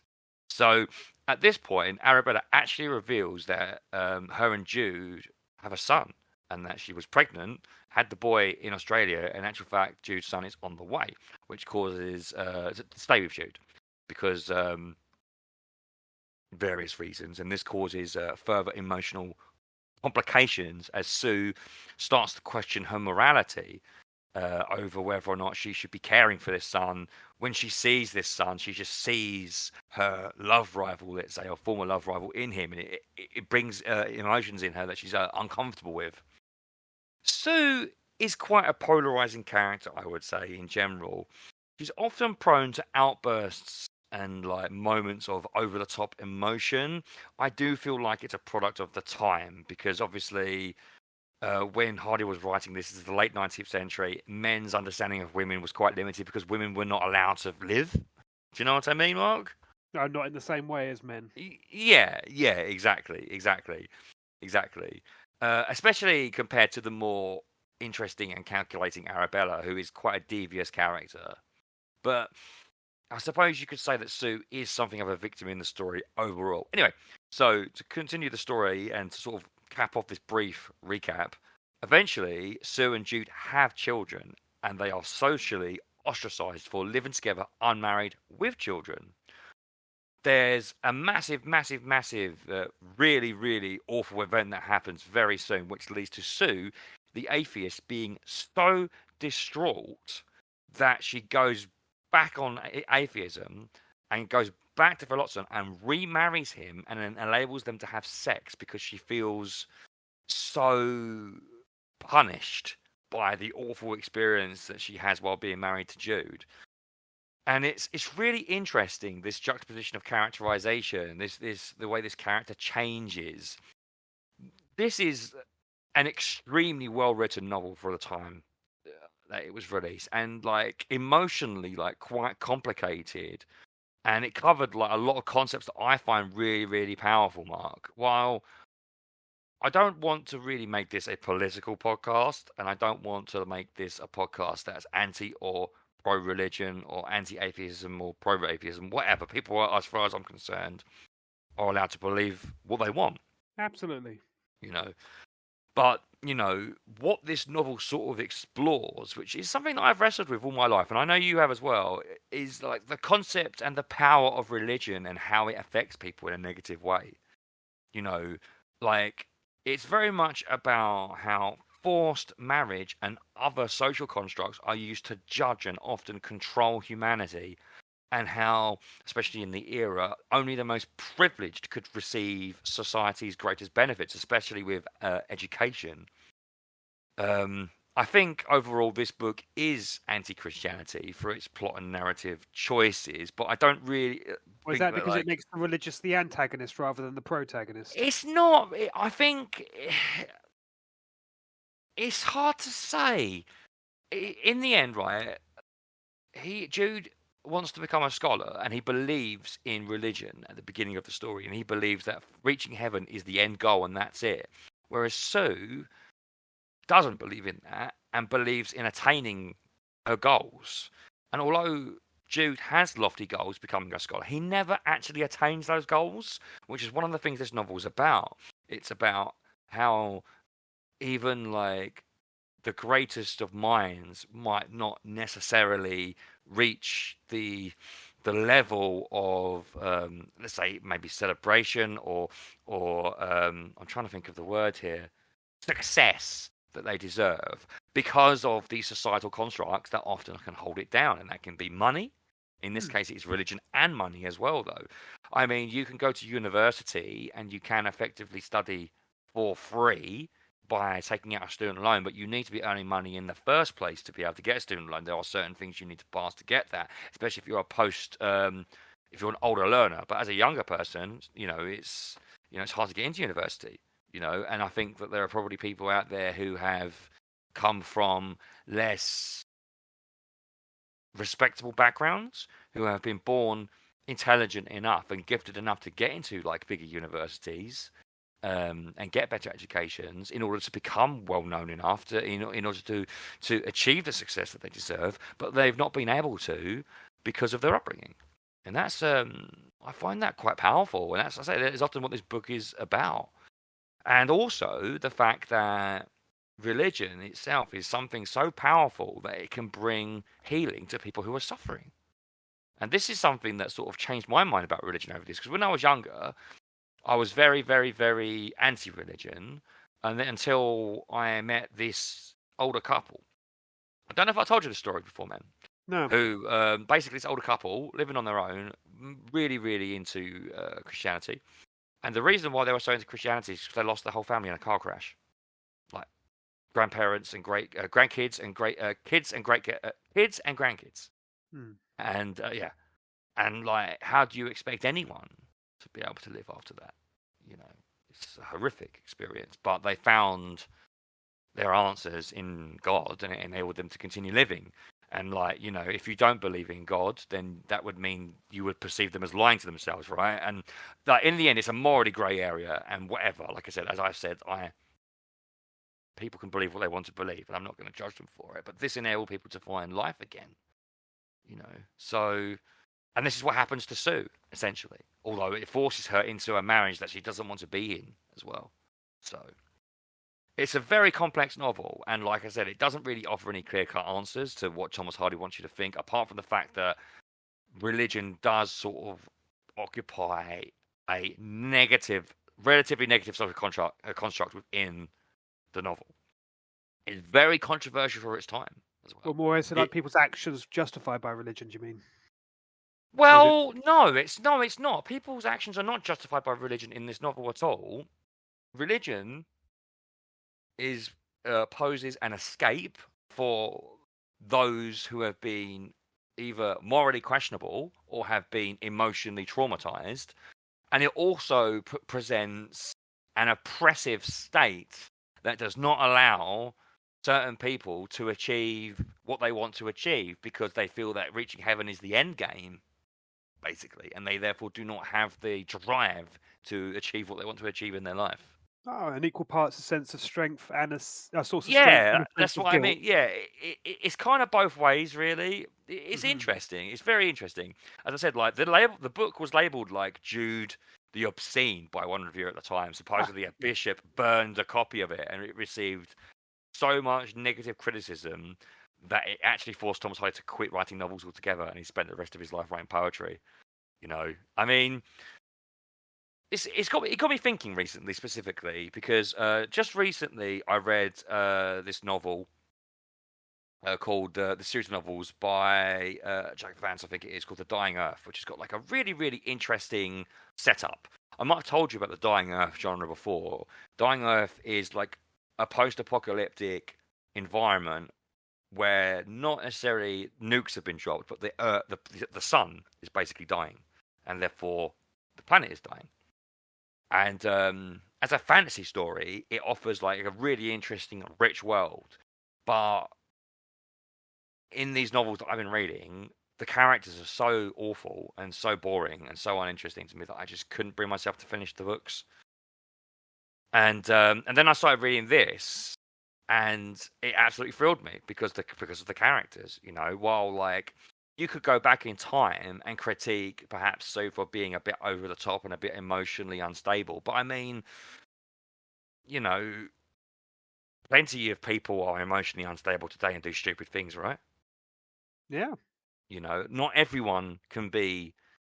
character needs to be like super strong and make all the right decisions. Because if they make all the right decisions, then there's not going to be any drama. No, infallible characters are not entertaining characters. And sometimes I think that's what, like, society or movie studios or whatever seem to think that is what fictional heroes should be. You know? Yeah. I mean, you get your sort of like your stories and narratives where the characters, like you get action hit stories where the main character can just barrel with perfect movements, like say John Wick, for instance, and all that. But the most interesting moments in those stories are often the parts where the character shows weakness or maybe doubt in himself. That's where the true character shines through, rather than a golden perfect that always makes the right choice. Yeah, Exactly. I mean, like, it's quite different. I wouldn't say sometimes these characters don't doubt themselves. Sometimes they just go outright make massive mistakes. Yeah, and that's the thing. And, It's often you know, it's the what's the word I'm looking for here? Confidently incorrect. That's yeah, sometimes yeah, yeah. the far more interesting. Yes, absolutely. It's those behaviours that make you go, "Oh my god, I cannot believe you're doing this," and you're doing it anyway. Yeah, And I think, and like, in your mind, you're righteous in your decision. And yes, absolutely. And like I've noticed in recent years a sort of perspective coming from people because nowadays I feel, I mean, we're on a podcast criticizing media, so like this is a bit hypocritical, but everyone's a critic now because they have access to put their view online. And I see people criticizing said story because said character's unbelievable. I've seen criticisms of Sue for being unbelievable, and I kind of find that a bit. well, she's also a product of her era, isn't she? That's correct. You need to bear in mind cultural context. In the end, this is written by a man in the late 19th century, so fine. Yeah. Whereas, Sue is Arabella is a slightly more realistic character because she hasn't got a moral. She hasn't got morals. She acts purely out of selfishness and does what she wants. But that makes Sue morally ambiguous because while she does act morally, her morals are completely destroyed by this tragic incident that happens at the end of the story that makes her go against her beliefs completely, you know? And like I said, I've seen people say, well, why would you do that? And it's like, well, I don't know. Have you ever gone through what this character's gone through? It strikes me as kind of an analysis. I know this might be looking a little too deep into it, but just the way what you're describing to me sounds, in some ways, with regards to the likes of the id, ego, and superego. The idea of the person who acts purely on impulse as an id, whilst versus the ego and superego are people with more developed morals and more understanding of consequences to their actions. I'm pretty sure Hardy wasn't thinking about that when he wrote this. But one of the things that I liked about this story is that it has characters with motives. One of the things you first learn is that Jude, as I said, wants to be better than he is. He wants to be a scholar, and he's learning to do it, but he can't do it because he can't get in. So he has to be a stonemason, and he's stuck doing a dead and boring job. Well, he plays the game because Yeah, and that kind of made it interesting to me because I'm the sort of person that wants to be. I want to be creative, and I want my creativity to be recognised, and I don't want to be held down either. It's and that specifically made it relatable to me. And regarding the ego, the id, and whatever, as you say, often there's no such thing as a subjective opinion, is there? And human beings make decisions based on objective viewpoints all the time. And I don't think obviously, I think characters can sometimes be very unrealistic and do the really stupid stuff when faced with extreme circumstances. But a novel like this is about people just living their lives and trying to get by and find love and happiness in a complex world. And they make, I wouldn't say unreasonable decisions, but they make irrational decisions. And I think it's absolutely fine for human beings to be irrational in a novel. Totally. Because, Yeah. So. But this is interesting to me a lot actually because I might have brought it up to you before about talking about I'm not sure next season I want to do an episode about world building and versus like characterization because that's kind of what happened with these two novels I read recently. Dying Earth with this fantastic world that was really fascinating, and I couldn't give a shit about it because there were no characters that I cared about. Yeah, you can set the stage, but if you haven't got the actors, you haven't got a story. Exactly. And storytelling comes from humanity, from conflict, as we have mentioned many, many times on this podcast in the first episode. God knows how many months ago when we recorded that. That's what we talked about. That's where the best stories begin. And what I've sort of come to the realization is that I would criticize Asimov's Foundation for being the same as well, because that is a great story with terrible characters, a great idea with terrible characters that in the end, like, it feels like novelists who create these stories like The Dying Earth, and I would say Foundation is criminal of this as well, that have these fantastical ideas and no story. So they're basically using this story, pretending to be a story, because they can't write stories very well, as a way to push their ideas and agenda in a fictional world. And I think to myself, like, I could have just read a Wikipedia article about your world instead of reading this story about a bunch of cats I don't give a toss about. But at the same time, there's room for stories with less dynamic characters, isn't there? Like, there's anime and manga and film and books out there where the characters are more melodramatic and not, because not everyone wants melodrama and real life in their stories. They want escapism, and Jude the Obscure is very much a reflection of life, because it's very depressing, and not all life stories end positively. So yeah, anyway, that's all I kind of wanted to bring up, really. I said I read the book, and it really got me thinking about a lot of things, really, and specifically about the nature of characterization and world building in comparison to some other books that I've read. So, but yeah, I thought this was a great book, actually. I mean, I can't imagine myself would ever show up on my radar as something. You'll never read it. You will never read it. You will never read it. It's not your cup of tea, mate. Nah. But yeah, like I said, it's concerns with I mean, I did spend the first couple of minutes of your description thinking, periodic soap opera. But as you actually went more into detail, it kind of is. This is the hardest thing about reading classical literature, is that's exactly what all of it is. Yeah, and I mean, even into the likes of like Jane Austen and stuff like that, which is probably the most highlighted the most. It's the same era. Yeah, same era. And that's exactly what it is. Although a lot of Jane Austen is light, very, very light, because she's into irony and satire. She's into, in actual fact, despite the fact she writes about like higher class women very often, she's actually critiquing the male superclass. I can't remember the name of it because it's been months since I've thought about it. A year in actual fact, but like landowners specifically often being critiqued, which is a representation of power, male landowners. So in actual fact, I'd straight that she's actually very funny. But yes, what you are saying is correct. A lot of these stories are basically period soap operas, and the reason for this is because storytelling has not expanded to be melodramatic and dramatic enough, isn't it? The scope of human drama has not reached where it is today because the amount of stories that we know, you and I know, have not been told. Right, still a couple of years before Lord of the Rings would have landed. Yeah. 50 years. Yeah. 50 years.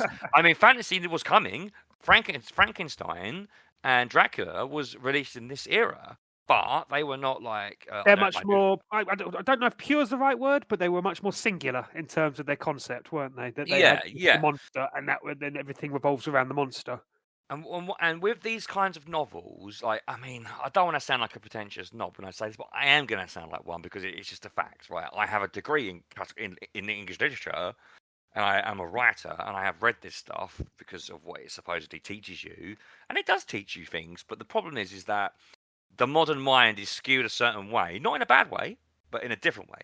That it's hard to look back at some of these old books unless you've been taught to see their value. But they do have value, but the value is very much often embedded deep within the narrative. I'll try and finish up very quickly, but Far From the Man in Crowd, for example, Hardy's other novel that I've read, its characters are extremely vague, and much of the emotion is hinted at through the pastoral genre, which is a relaying of nature, of the environment around the characters to sort of reflect their feelings. And he doesn't really delve into their emotions too much. It would be the Romantic era that would really usher in the art of really, really delving into human beings' emotions. Rousseau's Confessions, for example, which is a very moving book.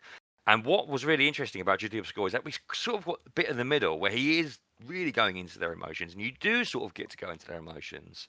But as the kind of writer who prefers to sort of have the characters embody their emotions in the text through discourse, free and direct discourse, I think Hardy did indulge in this a little bit in this one, whereas normally it would be very distant. So again, it's relative to the era. Anyway, I'm starting to ramble. Anyway, now, I get what you're saying. What I am saying, though, is that this book was actually really fascinating and interesting. Even though on the surface it is like a period soap opera, it actually had quite a lot to say about ethics and about morality and about religion. So there you go. Anyway, what have you got? You've got a new genre to bring up. Oh, one that hasn't really been touched upon much in this in our pod. Yeah. But it comes out the fact that I'm a firm fan of horror. I do like my horror. I mean, I like a different aspect of horror, and I like discovering new types of horror. Not necessarily new stories. I mean, new ways in which horror is told. Now, this led to back in the day. I used to have a major passion for the likes of what is affectionately known as creepypasta. Yes, is you have the you have written some creepypastas, haven't you? Yeah, I've got several stories that float around the internet under the name Yeah. the Silicon Lemming. Yes. And yeah, those were they were fun to write. I enjoyed finding the websites and reading some of other people's stories. These very Indeed. short stories that were told, often not more than a couple of paragraphs Mm. of just succinct and to the point, and just it intrigued me. It was also very good for my attention span because sometimes it is nice to have a story you can read in 5 minutes rather than committing a week to. Indeed. And creepypasta had its heyday on the internet. These were in the early Yes. days. We're talking around about 2010 to about 2015, 2016. It still hangs Yes. around on the internet. You still get like internet readings. I'm going to say it was a little bit jolting to discover a whole bunch of my stories were actually being read on YouTube. Really? Oh, that's Yeah, fantastic. someone actually made an animation for one of them. That tripped me out a little bit, but that's Oh, awesome. you should. Well, okay. Well, you should find that, Mark, and give me the link, and I'll put it in the episode description. Certainly, yeah. Yeah. Yeah, Because I'm surprised me sure by you. I'm sure people listening will be interested. So Yeah. But as I say, the I keep an eye on the internet because sometimes the most interesting stories can come out of people's ingenuity and sparks of genius, for want of a better term. indeed. And horror on the internet has evolved. Now, I was going to get into a couple of different types of horror. I mean, one that's sort of like been growing recently of late is the likes of analog horror. Mm. And this is horror that harks back to the era of VHS, that utilizes that grainy texture, the tracking lines, that sort of thing, in telling a Yeah, story. that's sort of like appeared in video game form as well in the last like 5-6 years, and it's also sort of been used in like cinema horror, hasn't it, as well, with Yeah. like CCTV related stuff. I can't think of the film right now off the top of my head, but there's a film that's quite famous for it. But anyway, It is something that's been growing on YouTube as well for a lot of channels that utilize it to tell sequential stories, Mhm. often in episodic formats of ongoing stories and the like. I mean, one that I've got into was one goes by the name of Local 58, which is all about a local television station set in America, wherein it seems that the TV station has become possessed, for want of a better term, and it's started to release corrupted TV shows. like Videodrome. Yeah. And these are just different It's cool. episodes, like some only about 5 minute shorts, but of different types of TV shows, whether they be children's shows or whether they be news articles, whether they be the Sky at night. Ooh, right, okay. And it's one of them is you know the kind of test card you get at the end of the night where the channel says goodbye. Yes. One of them is one of those, but it's all about a test card that's been placed at the end of the channel where with the fall of the US to an unknown enemy, talking about how it would be best if you take care of your children so they don't fall into the enemy's hands and things like that. It's very dark and very twisted, but it doesn't give you all the information. It gives you just enough just to give you a really sinister feel because it feels quite authentic, but at the same time we know this is fictional. And there is something about that, watching something that has that video recorded format, like it's literally Yes. been captured by someone late at night on television. Yes. That they couldn't believe what they were seeing, and they hit the record button, and now they're showing them to other people and saying, "Look what I saw." It's got a creepy quality to it. It's something I really enjoy checking them out because the vibe of them is often they do a mixture of different types of horror. There's a little bit of cosmic horror in there times as well. It's just a very interesting style of horror that I enjoy. I was going to say, like, I'm pretty sure you could say that. I mean, maybe he was influenced by something. Who knows? Maybe Cronenberg's Videodrome, because that was kind of That's to do, classic, wasn't yeah. it? Obviously, there's all those like weird shots of what's her name from Blondie on the screen, like getting aroused and whatever. But it's a great movie. But I'd love to cover that actually in the podcast. It's a really good movie. Lots of a lot of his work is very interesting. But obviously, Ringu, which was a novel released in the 90s. It's actually quite old. Yeah, and that Japanese. played on the whole kind of creepiness of the video format of like that footage, or like which found footage has been around for a while now anyway. But that was kind of like a different take on found footage by having the found footage found within the movie sort of thing. Yes, it's an interesting and fresh take on a concept that I haven't seen something done quite that way since. I've always found it really fascinating, actually. I, for my degree, and I'm planning on trying to get it published, wrote a short story about the concept, which I actually called Found Footage in the end. And I won't spoil it for you because I would like to publish it somewhere and link it one day. But basically, it's about a man who is like who's lost his dad to something, a family member to something, and he's feeling like he's grieving. And he's feeling very nostalgic about his past, which always seems to be a theme in my work, actually. And he ends up uncovering like a VHS tape. Now, the actual like circumstances around him having this tape sort of changed over time. Originally, I kind of wanted him to go and just be at a boot sale or something, and end up buying the tape by chance. But I think I might have cut this because of the word limit. But I feel like this is probably the most effective way because there needs to be an element of chance. Yeah, And he finds this kind of cassette came into his hands through pure destiny or something. Exactly. Which is why, because I remember one of the criticisms I got was there wasn't enough foreshadowing, but this is something that is foreshadowing because it comes into his hand by chance, and that's so therefore I had to cut it because of time. But anyway, whatever. And when he watches the video, he ends up finding footage of himself with his dad or his mum when they were younger, like VHS recording, and he ends up becoming addicted to it. And I won't say anymore because I'd like people to read it and be surprised by the ending. But I like that concept. As a child of the 90s and the 80s, I actually found it quite thrilling to like pick up a like VHS tape from my collection, my dad's collection, whatever, my mum's collection, dad's collection that had a film on it. You watch the film, and then when the film ends, you see what it's taped over. And you're like, oh, when it kind of crackles and then suddenly something else is revealed. Yeah.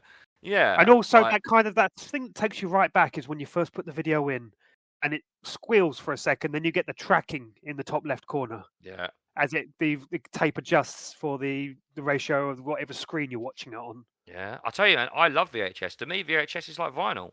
It's just another medium. And there's something really nostalgic about watching stuff on VHS on a CRT. When you had the trailers beforehand. Exactly. Yeah.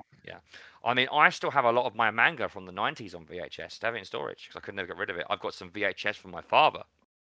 I've got his original copy of Conan the Barbarian, RoboCop, the copy of Army of Darkness he got me for my 12th birthday or something like that. I just could never get rid of it because there's just something really precious about it. It's not about having the movie, it's about the item itself. Well, plus the fact there's something really nostalgic about watching the video on a CRT because I did get a CRT and a VHS player a few years ago to just go back and watch these films again. Nice. Do you remember my copies of 3x3 Eyes and Battle Angel Alita, which were tapes by my dad that we had? Yeah. So Late night Channel 4 was that? Yeah, exactly. Lots of memories about that. So yeah. But when it comes to, there are a couple of other analog horrors that I've immensely enjoyed of late. One of them that's really, really blown up. That is kind of it's winding down now, but it went through a real sort of like big boom on YouTube. Was the concept of the backrooms? Backrooms. The backrooms is it all started from a picture on 4chan, and all it was an image that someone posted of a generic room with no furniture in it, a very liminal space with a faded carpet, yellow wallpaper, and flickering fluorescent lights. And it's rooms that you can step through. They're not complete rooms. You can step from room to room, and they go on for infinity. And they say it's the possibility for people to, and I'm sure you'll be familiar with this term, no clip out of reality.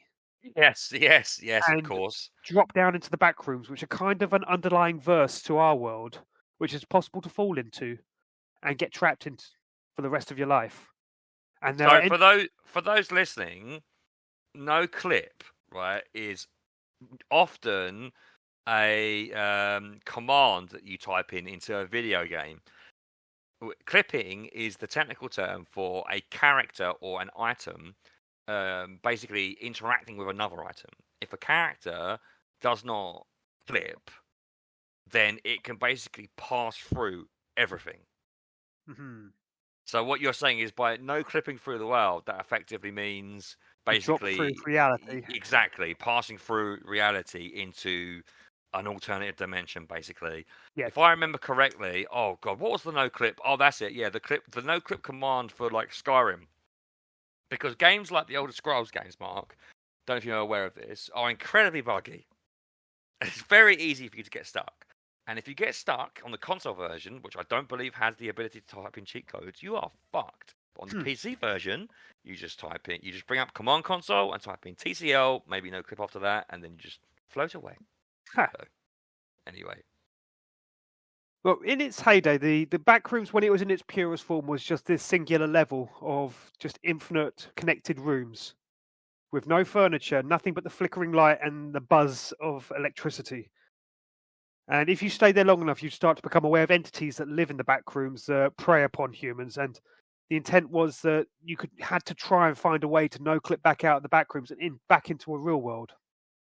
And people have created some immensely entertaining videos on YouTube. One example I will call out is a gentleman whose channel goes by the name of Kane Pixels, who made a short 10-minute movie of someone who no-clipped into the Backrooms with his video camera whilst filming his friends doing skateboard tricks.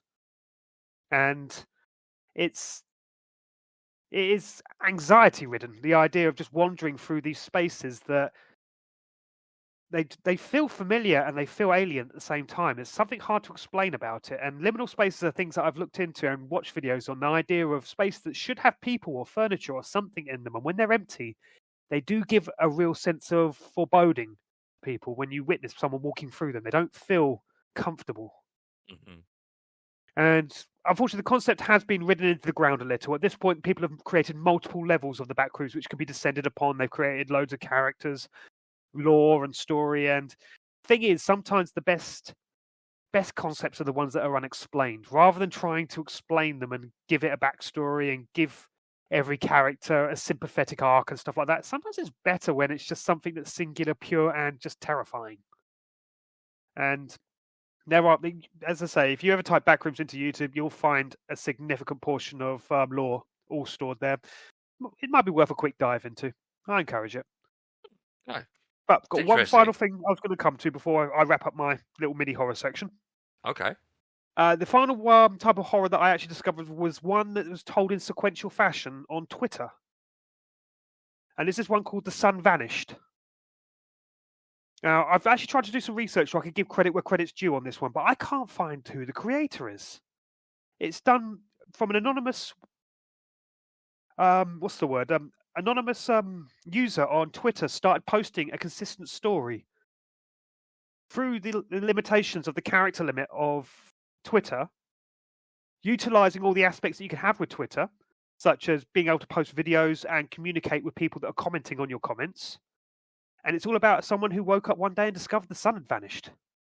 Oh, and he's kind of communicated like dying Earth, ironically. And this is this is what's referred to as an ARG, an alternate reality game. Yes. Wherein the audience can interact with the character, just talk to them, and ask them to do things, and that gets wired into the narrative of the storytelling. And it's all about him coming to terms with the fact that it's the middle of the day, yet the sun is black outside. Now, obviously, this is fictional, but he plays it as if it is a character that is in a world where that is occurring, until he starts to notice people are standing outside his house with their backs to his house, refusing to look at him. At which point, another commenter tells him to don't interact with them, close your curtains, don't look at them. And you discover that this person has created multiple accounts for different people, interacting in a narrative storytelling that goes forward over the course of years. This takes place. And I mean that in real time, with him posting pictures and videos of the events that he's describing, with not fantastic, but actually quite impressive, considering it is probably someone just doing it in their own bedroom, level of like effects and the like, building up into an ongoing story of this man eventually leaving his home and actually going on an odyssey across the world, trying to ascertain what has happened.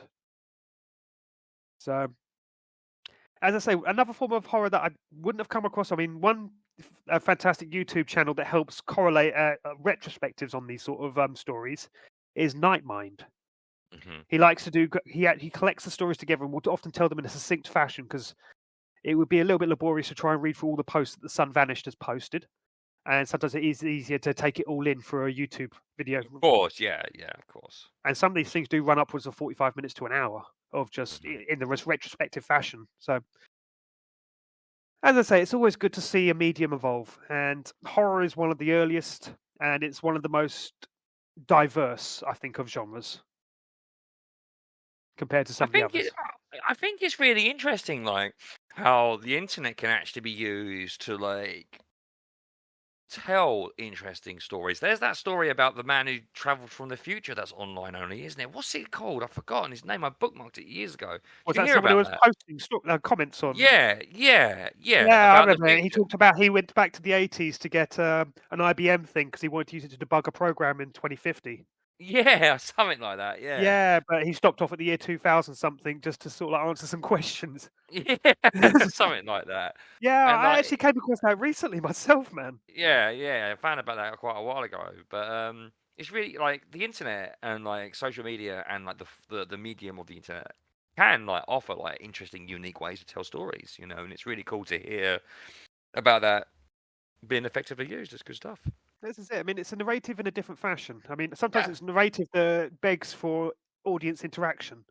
Not quite on the same level as a computer game or anything like that, but allowing a fourth wall letterbox of sorts. but that makes it more interesting. Everyone like sort of feeding off it. I mean, do you know about the novel series Metro? I forgot the name of the author, the Russian author. I know the dystopian future set in the underground in Russia. That's correct. I must quickly find his name, otherwise it's not fair. I should advertise it. 'Cause I've read It's the first Metro book, 2033, isn't it? something like that. Yeah. There's a few books in the series by Omitry Glukovsky. I apologise for ruining that name. Anyway, when he was first writing that book, he was writing it online and giving it away for free online for people to read and reacting to how people were finding it, and was basically created like a symbiotic relationship between him and his audience before he got his publishing deal. I can see how that would be because it means then that you can watch your audience actually conject as to where your story's going, and then you can try to subvert expectation to a degree. Indeed. It's a good book. I like the games actually as well. They're good. They're interesting. So yeah. Was there anything else about this little horror section, Mark? Or are you done there? I could keep going for ages, man, but Well, these are just 3 examples that I just wanted to bring to the light. it sounds good. We need to move on though, because we need to talk about something really important now. Aha. Because we did an episode recently about these characters, and we've also gushed about them at great detail for 3 hours, so we don't need to gush about them anymore, apart from in terms of talking about their newest TV adaptation, which is, of course, X-Men 97. This is the sequel to the 90s animated show that everyone loves, blah, blah, blah, blah, blah. Not really interested in the drama surrounding its head writer and creator, Bo DeMeo. Just wasn't aware of anything like that. I just watched the show. So. Oh, no, yeah. Amazingly, there is a lot of drama around him. Let's not Oh. go into it. I want to do like a non-spoiler section, really, because I think this is a very spoilerful series. I'm sure you can agree, Mark. We are going to get into it, but you're right. Let's go have a little bit of a kind of like, let's dance around some stuff before we dive in. What I'm going to do is I'm going to run through the characters and their voice actors briefly and sort of give a few lines about what I think, and then you can chip in, I guess, as well. There's some new and some old, isn't there? Yeah, and then we'll go into the actual plot details, like more in depth in the spoiler section. But overall, though, just to give you my quick review, you know, I thought this was excellent. But I would say it was very, very well written overall, for the most part. Would you agree? It was respectful. Yeah, it's respectful to the source material, and yeah, like I was here for it, man. Yeah. So let's talk about the characters. You can complain about, or unfortunately, I have read complaints about how certain characters don't sound the same, and it's like, man, it's been 25 fucking years. Come on. Like some of these actors are either dead or older, you know. So I think they've got an excuse for not showing up. Exactly. I think it's fine. You know, that they even gave some of the original actors and actresses their job back, frankly. So anyway, let's start, first of all, Mark, with probably the one that you're probably jumping to talk about first. That is your man, the one-eyed monster Cyclops. Ray Chase takes over from Norm Spencer, who passed away in 2020. He kind of does an impression, though, of the 90s Cyclops, doesn't he? But it works for me. It works for me. The fact of the matter is, I mean, initially I kind of like, there may have been a twinge of, it's a touch different, but nothing that's going to draw me out the story or anything. He embodied the character very effectively. Yes, once he got going, fuck it. Yeah. Yeah, and oh my god, we will get to that. Yeah, yes. Jean Grey was played by Jennifer Hale, who's a hugely prolific voice actress, who's actually played Jean before. The original actress, actually, from the TV show, played the blonde one, whoever. Anyway, Emma Frost? Jennifer Hale was fine as far as I'm concerned. There's a lot of Jean in this, so we'll get to that in a I second. say, yeah, but she's more interesting. She's been in previous outings. They definitely touched more on her. Well, obviously, the Phoenix Saga was done in great detail in the original animated series, but we got the other interesting Jean Grey storyline, didn't we, in this? But Alison Seeley Smith returned as Storm. I loved that they gave her some real development and an arc in this one. Yep. I mean, she is effectively OP. It is stated she is an Omega level mutant very early on. And that's what her arc entails, is the fact of what you do with the OP character. So. Exactly. You have to get rid of her for a little while so the other characters can struggle, and that's kind of what they do. I like that they brought... Well, that's a spoiler. Let's talk about that in the spoiler section, actually. I'm not going to go any further on that. So, Cole Dodd comes back as Wolverine, who obviously knocks it out of the park, as always. Some great one-liners, has some good scenes. But I'm also really glad he was a bit of a background character in this one, Mark. It wasn't Wolverine and the X-Men. So, in actual fact, if I had to point to a main character on this one, aside from the Xavier... Spoilers! Let's get to that in a second. Fair enough. Morph. That's fine. No, I'll skip through my criticisms later. Okay, that's fine. Obviously, very happy that they brought Lena Zane back to play Rogue, fittingly. Rogue and Gambit are centre stage, which I thought was really interesting. That's literally what I was going to say. Yeah, Bo DeMayo literally listened to my podcast episode a few months ago and went, I'm going to write a show basically for that man, because that's basically what he did. Yeah, exactly. So... I mean, if aside from the Charles and the Magneto, she is the main character, essentially. Yeah, in many, many ways. But we'll get back to that as well. But anyway, whatever. Long story short, I was very happy with this. Holly Chow was Jubilee, different voice actress, but I'm actually really glad they gave Jubilee more to do. Yeah, she actually felt like rather than being sort of Wolverine's sidekick or whatnot, she actually was an active character in the story. It's not really a spoiler because I think you can figure out quite quickly that she played the newbie character after Kitty Pryde was the original newbie character. Yeah, she plays the Wesley Crusher. Like, she's the young one that the kids can relate to.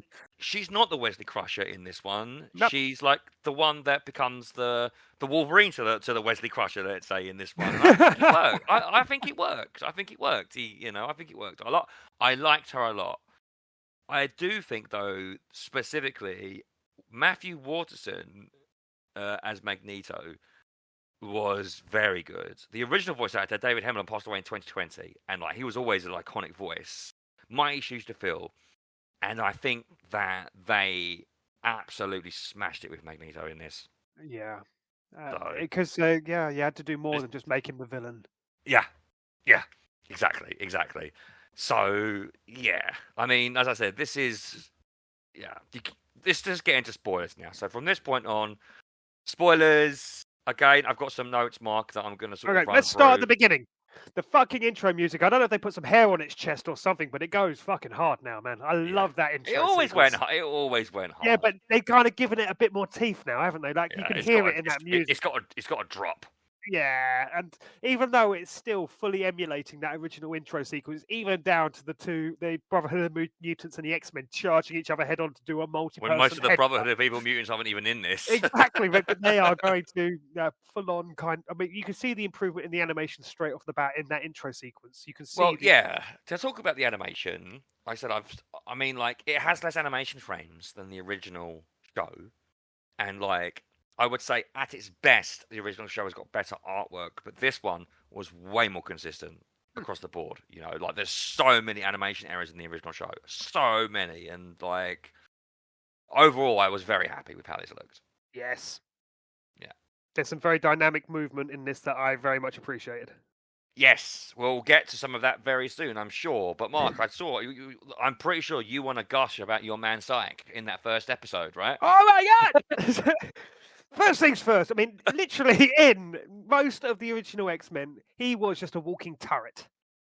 That is literally how his powers were shown and demonstrated on screen, which nothing wrong with that. That's what Cyclops is. But oh my God, for the first time you see him in this, he's using his powers as a moving dynamic. It's so sick.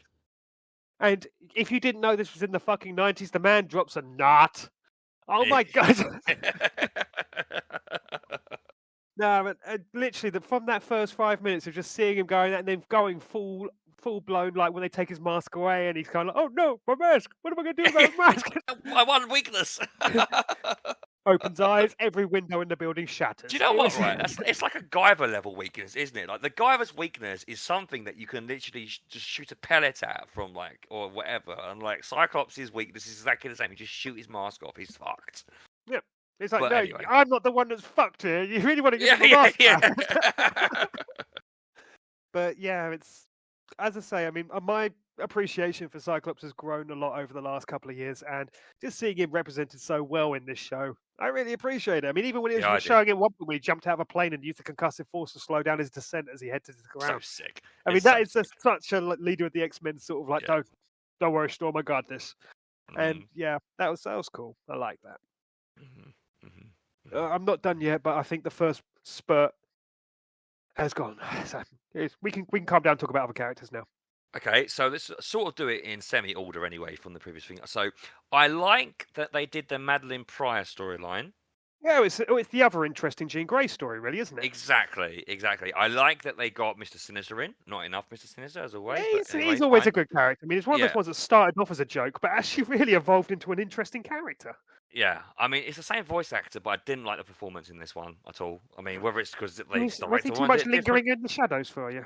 No. The voice. His voice was a bit lighter and a bit higher in the original animated series, and I don't quite like the deeper voice, but he's a good villain anyway. He's obviously always been interesting to look at. But I mean, they went all the way with Cable, didn't they, this time round? Oh, yes. Which was interesting. We got some actual, like, on-screen father-son moments between Cyclops and I draw your attention to that. This is what happens when you mess with the Summers family. Yeah. When all three of them are in the buggy, and it just... Yeah, then you realise, holy shit, yeah, they are all Summers. And this is the way in which they kind of like realise how dangerous it is to fuck with any one of those three. I mean, like, I found it maybe a bit too sickly sweet for me personally, because I'm used to Cable not being that. I mean, as you know, there's a drop-off point for my X-Men knowledge, so I imagine there was eventually going to be some, like, you know, decent, like, family together moments in the comics. I'm pretty sure it was acknowledged in the early 90s as well. Just, you know, I guess like this is the first time we got it in animated form, maybe. But yeah, I do think though, like Madeline Pryor's storyline is where the writing starts to falter a little bit, though. I mean, when she takes Madeline Pryor as a name, she doesn't explain why, does she? She just says, "I'm Madeline Pryor now." Yeah, like, it just comes out. Yeah, it just comes out like, okay, like, where did you that come probably from? should have explained why. It's because it's their mother. Like, come on, you know, like. Where the fuck did that come from? Yeah, like, yeah, you sure not Madeline Summers or something? Come on. Yeah, I don't know. It is what it is. It is what it is. So let's talk about positive things first of all. As I said, Magneto is like absolutely like excellent. The voice is quite different, but the voice is suitable. Yeah, I would say it's straight from the off when he appears in the office and tells them, "No, by the way, I'm in charge here now." Yeah, and the understandable reaction of the X-Men, but understanding that is the kind of thing that Charles probably would do, the lunatic bastard. He would actually put like their best, the biggest villain they've ever been up against, in charge of the school in the hope that it would rehabilitate him. But you know, like there are moments in the comics when Magneto is following Xavier's dream, and like one of the most to present day, it's exactly. But you know, one of the most interesting things about Magneto is that even though he is a villain, there is a goodness in him because what he does is subjective, isn't it? It's not like an objective evil. He's witnessed the genocide of a minority. Exactly. And like, I like the fact we get to see him try and fail multiple times in this, you know. And it's not just he that fails; humanity fails him as well in some really explosive moments we will get to very, very soon. You know, and I really felt for this character in this show. I thought he was very, very well done. And obviously, to jump to Wolverine, you know, we get the Fatal Attractions moment, don't we? Yeah. Oh my god. Yeah, I mean, they didn't lean too hard into it because God, that body horror would be terrifying to actually fully show in animated form. But you saw enough. I mean, like sending Wolverine against Magneto ever is always a bad idea, and like I'm just kind of like I don't know, just ignore it. You know, fine. I'm going to be honest. My favourite scene of Wolverine, probably in this entire show, was the scene where Jean Grey turned to him and went, "He's coming," and she went, "What? Apocalypse?" He goes, "Not the baby," and you just see that "oh shit" moment on his face, and I fucking belly laughed at that because it's just like that stuff like that is kind of far better for his character. That's what makes X-Men good, though, dude. Let's be honest. Let's get down to it now. Like, it's not just the action; it's the character moments in between, the interactions. They're a family. They've known each other for years. They quip. They These quibble. aren't They the got Avengers. ticks. They're not the Fantastic Four. You know. They're a bunch of minorities that have been forced to coexist, and they've found it through trauma bond. That's right. They don't always get on because they don't choose to be there. They're sort of there because they have to be because they are all part of a minority. And it's that character dynamic and the clashes and the flaws that make it so interesting, like a soap opera, And it's like there's moments of laughter and levity and sadness and drama and everything. And like Wolverine has got some really fucking funny lines in this one, Yeah, because sometimes Wolverine's better like that. He's gone through this sort of like the epic action hero thing, and he's come out into a bit more of a modern character that's allowed levity now. He's allowed to be the kind of. We've had 20 years of Hugh Jackman playing serious Wolverine to the point where like they kill him in a film. Yeah. I think it's time now. Wolverine. I'm not saying we have to make a joke of Wolverine, but Wolverine can make jokes. Yeah, and it's like he was quite funny in the original cartoon. He's always had a bit of levity in the comics. I think Wolverine's always had a certain amount of self-awareness about himself, and Hugh Jackman's Wolverine sometimes had that, but it hit the right notes in this. I think he's evolved more into it in recent years. Oh, well, I wouldn't know about that. So. I think because at the end of the day, that character can't stay the same. He can't be the grizzled kind of the old knucklehead. There has to be a point when self-awareness has to set in. So I think that's what's. It's because of that evolution of that character that he's probably going to gel so well in the Deadpool movie. I mean, that's assumption on my part, but I'm expecting that to be good. So what did you think about the spoilerific reappearance of Xavier in this? I'm going to get something off my chest here. I like a significant portion of the X-Men lore, the X-Men history. I've read a lot of it, and I always found the Shi'ar fucking boring. I'm kind of with you there. The fact that the Shi'ar crystal sort of leads into Age of Apocalypse, I think, is the only good thing that came out of it. And some of the Phoenix saga is quite good. But yes. That whole Shi'ar angle was just a way in which for him to be okay, where can we put Xavier so they think he's dead? Let's put him off planet. Who do the X-Men associate with? Shi'ar. That's the one. Yep, let's put him over there. And it's like, okay, yeah, but I mean, I kind of like Gladiator. I think he's kind of an interesting sort of like he's a good foil for Rogue. Yeah. In the grand scheme of things. Because he can stand up to it on a similar sort of level. Yeah. But I just find the Shi'ar boring. I'm with you. I mean, X-Men is not about sort of like galactic soap opera drama. It's not that sort of story for me, anyway. I mean, that's not what I take away from it when I read X-Men. And every time it went Shi'ar ways in the comics, I usually found I'd read it, but I found myself tuning out. Yeah, I'm the same. So I also think that Xavier's return was a bit jarring because I actually was kind of into the idea of him being dead or not in the show. It showed an evolution of the story. Yeah, actually move it forwards rather than status quo is king. So. Yes, exactly. I like that Cyclops had a bit more screen time. I like that Magneto was at the center of it all. You could see them both struggling with the fact that one with his mentor gone, one with his nemesis gone, and they were evolving as characters as they realised their driving forces for their lives. And Xavier coming back just kind of undone it all. Yeah, because they kind of go. Although, at the end of the show, things are different. But I wasn't happy about it really. I thought, well, I don't know. I think something you have to remember is that while these episodes were longer than the 20-minute episodes from the 90s, like, it is a cartoon, and it that surprised me a little when I was watching it on Plus. I was kind of like, hold up, this is a 45-minute episode?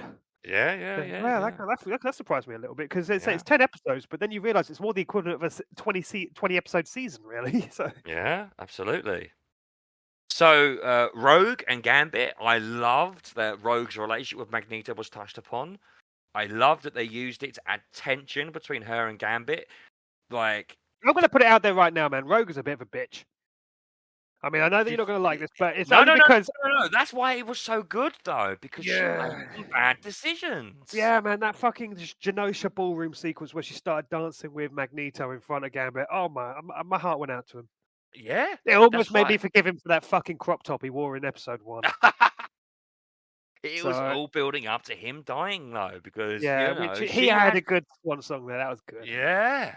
I mean, What a sacrifice. that was one of the first times you get they bring in the epic intro music, but slowed down and given a bit more Yeah. kind of emphatic boom, and it's just. Yeah. I mean, that's the kind of shit you didn't necessarily see as much back in the 90s in the original format. Yeah. And They couldn't take risks like that. It was a massive risk. I mean, oh, like, they insinuated that Rogue and Magneto started sleeping together, and then, for starters, you know, I mean, and he's obviously a bit older than her, you know, so she's obviously not a minor. She's probably, like, in her late 20s by this point, maybe early 30s by this point, actually. They do draw her yeah, a bit older than she used to look in the original cartoon.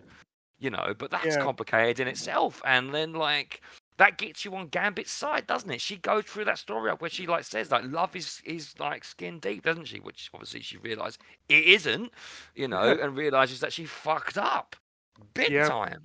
But that's what makes it so good. Because she was so desperate for some sort of human touch that she was willing to side with a person who wasn't necessarily her one.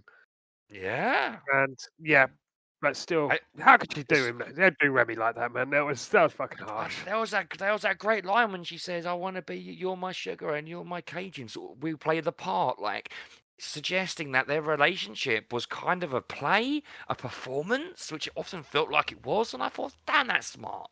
Damn, that's smart. They were just That's playing smart characters writing. here. Yes. But this is all, just play.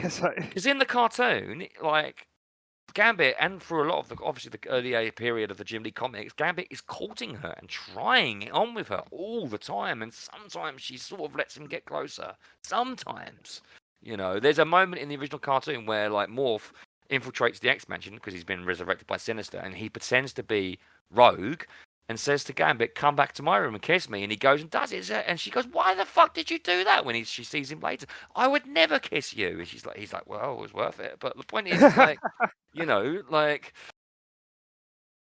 there's always been that, like, layer of their relationship where they sort of are pretending to be in a relationship, but they're actually not. And I love that was referenced. There's always that wall between them. Yeah. Yes, exactly.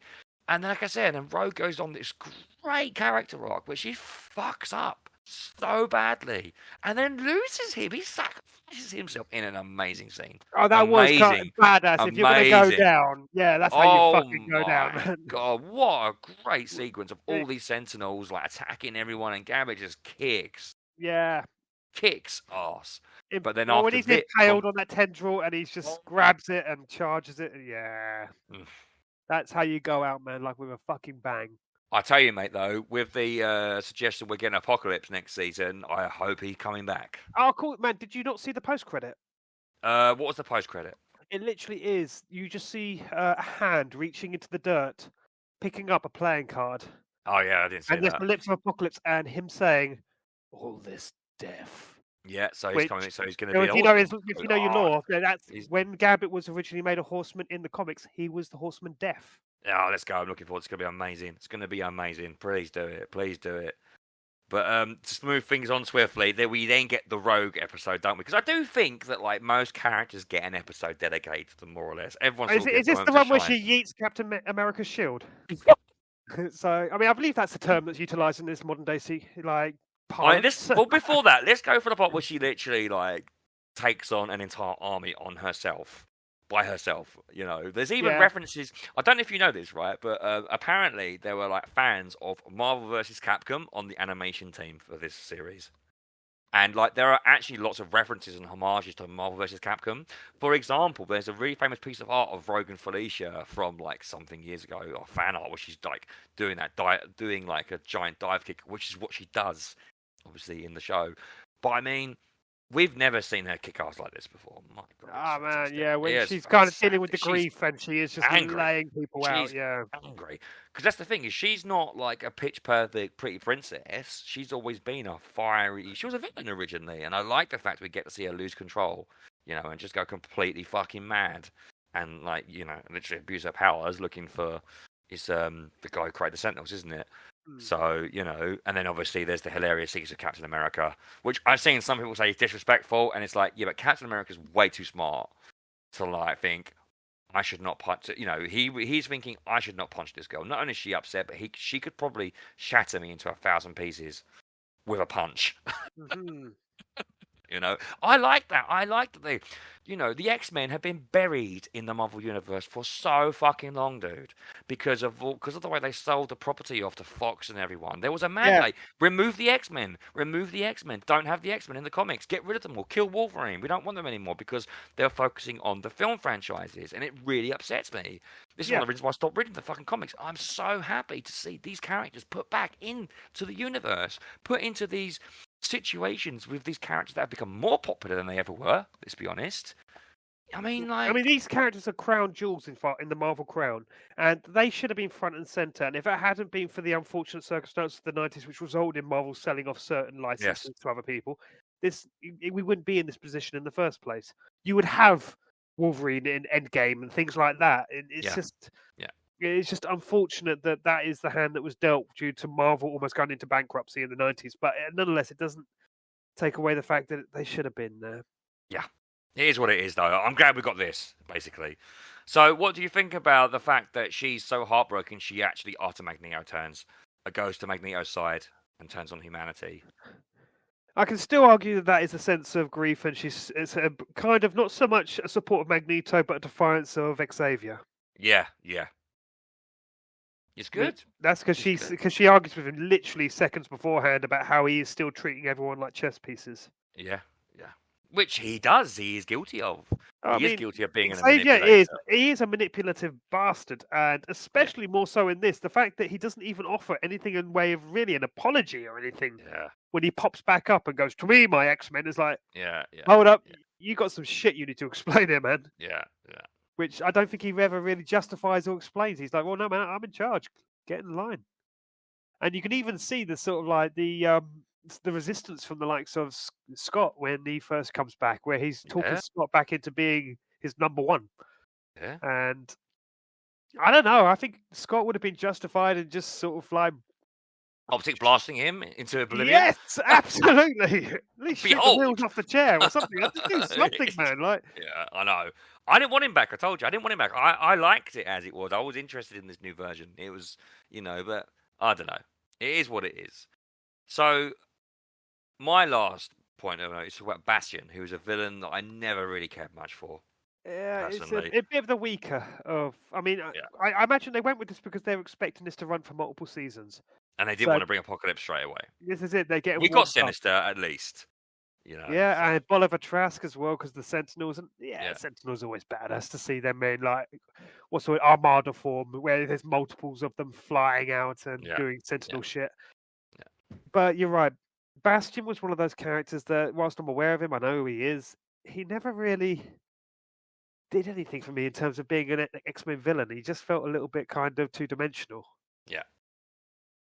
So I am glad that they clearly dropped the lines of like Apocalypse in multiple eras, apparently being in the next season, and I believe the next season has been confirmed. Are we going to get Age of Apocalypse as well? I mean, fuck. Yeah, what are they going to do? What is happening? I mean, this is one thing I'd like to see. I mean, I will say the only disappointment for this series for me, really, if I had to point to one, is I was a touch disappointed by Morph. Yeah. Because what I've read in the comics and what I've seen that character as in the comics, this one didn't feel the same as the comic Morph that I've read in Exiles and Age of Apocalypse.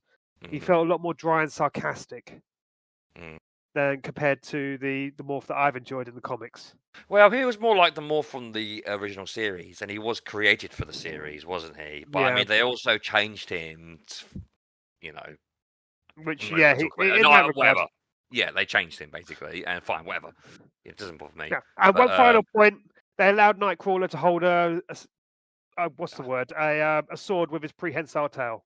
My only complaint about Nightcrawler was that he wasn't in it enough, but I loved that he represented Rogue's, brother, and I loved that. I love that they sort of built that relationship into the show. After Gambit went, she needed some emotional support or someone to talk to. He is the perfect heart and conscience of the X-Men. Yeah, he's great. He was great in this. I loved him. I wish he was in it more, but fine. That's a really silly critic. It's still significantly more than you got back in the 90s. So. Exactly, yeah. For 2 episodes, I think. Yeah. So to finish up, Mark, for me personally, I think this might be the best thing Marvel's done since X-Men 2. I'm gonna be honest. I've got to be honest, mate. I'm gonna be honest. I don't know if I'm going to go to that sort of levels, but I am going to say that this was. No, are you gonna tell me that a film about time travel is better than this? There's plenty of movies that are good with regards to time travel.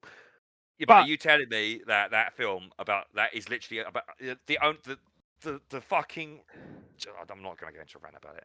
Man, I like it. I mean, I take it for what it is, but nonetheless, I still think that this is the best X-Men licensed stuff to come out since maybe the animated series. It's better than the films. It's better than the film. Well, as you say, X-Men 2. I mean, Days of Future Past came close. No, it's better than all of that, in my opinion. Actually, it's the best thing since the original animated series. I like it for what it is, but it's not this is like the best thing to happen to the X-Men in a long time. Yeah. I think we can agree on that point. So it pleases me that they're back in the public consciousness. And it is clearly made with people that had love for the lore and absolutely. had love for the characters, and they got it. They understood what these characters are meant to be. It isn't meant to be like, even though Wolverine is the most popular, and they didn't push him to the fore, they made Rogue the main character of all people, and that worked well as well. Probably say that she had the most emotional hits in the show overall. So yeah, and I fucking loved it. Absolutely fucking loved it, mate. So much enjoyed. Yeah. All right, so I reckon we should jump into a break there, and when we come back, we're gonna do sort of a series conclusion. So be right back.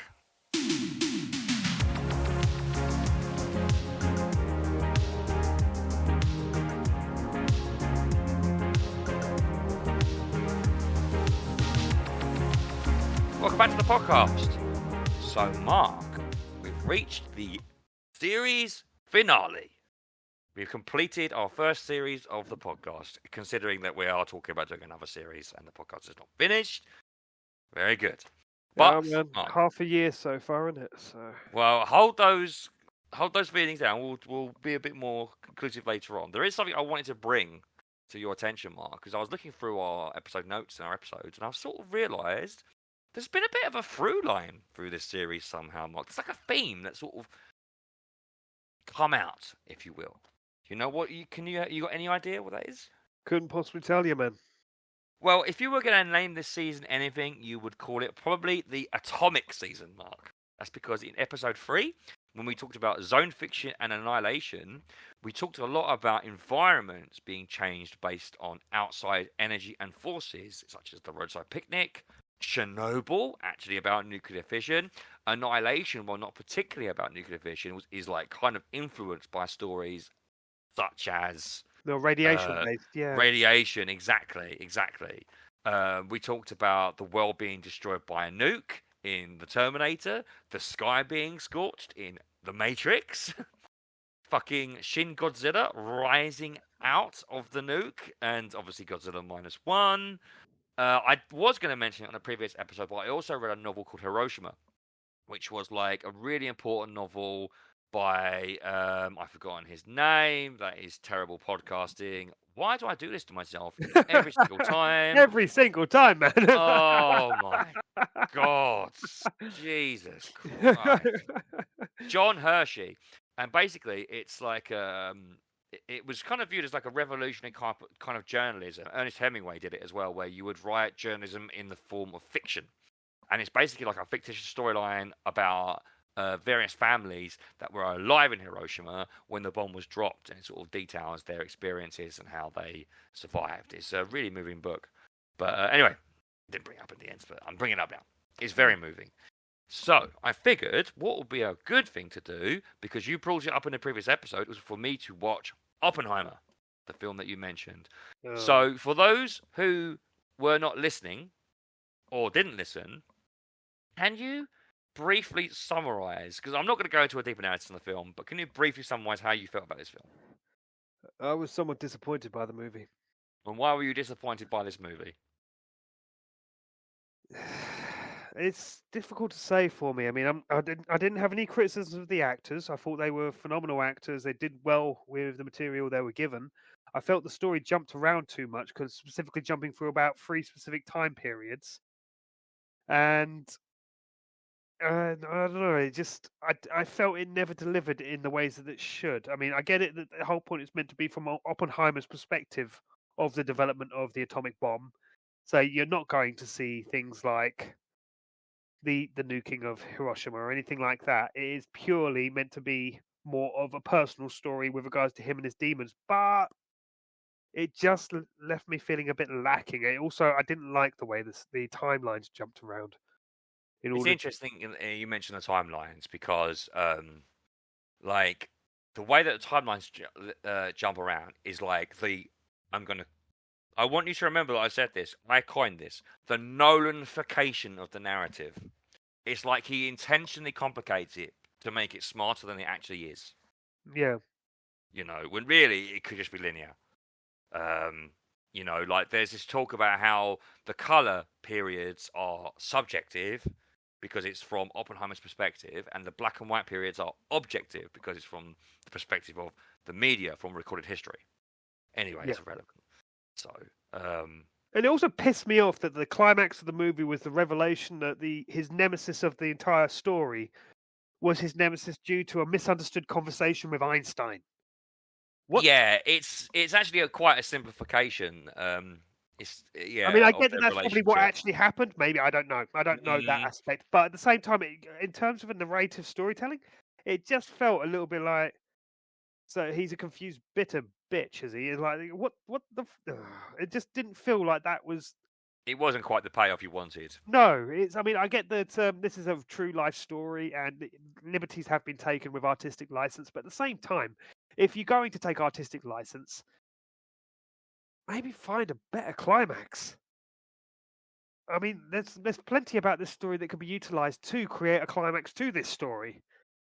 Fuck it, an entire country got punished atomically with thousands dying, and that's your climax. What? I don't know. I don't know.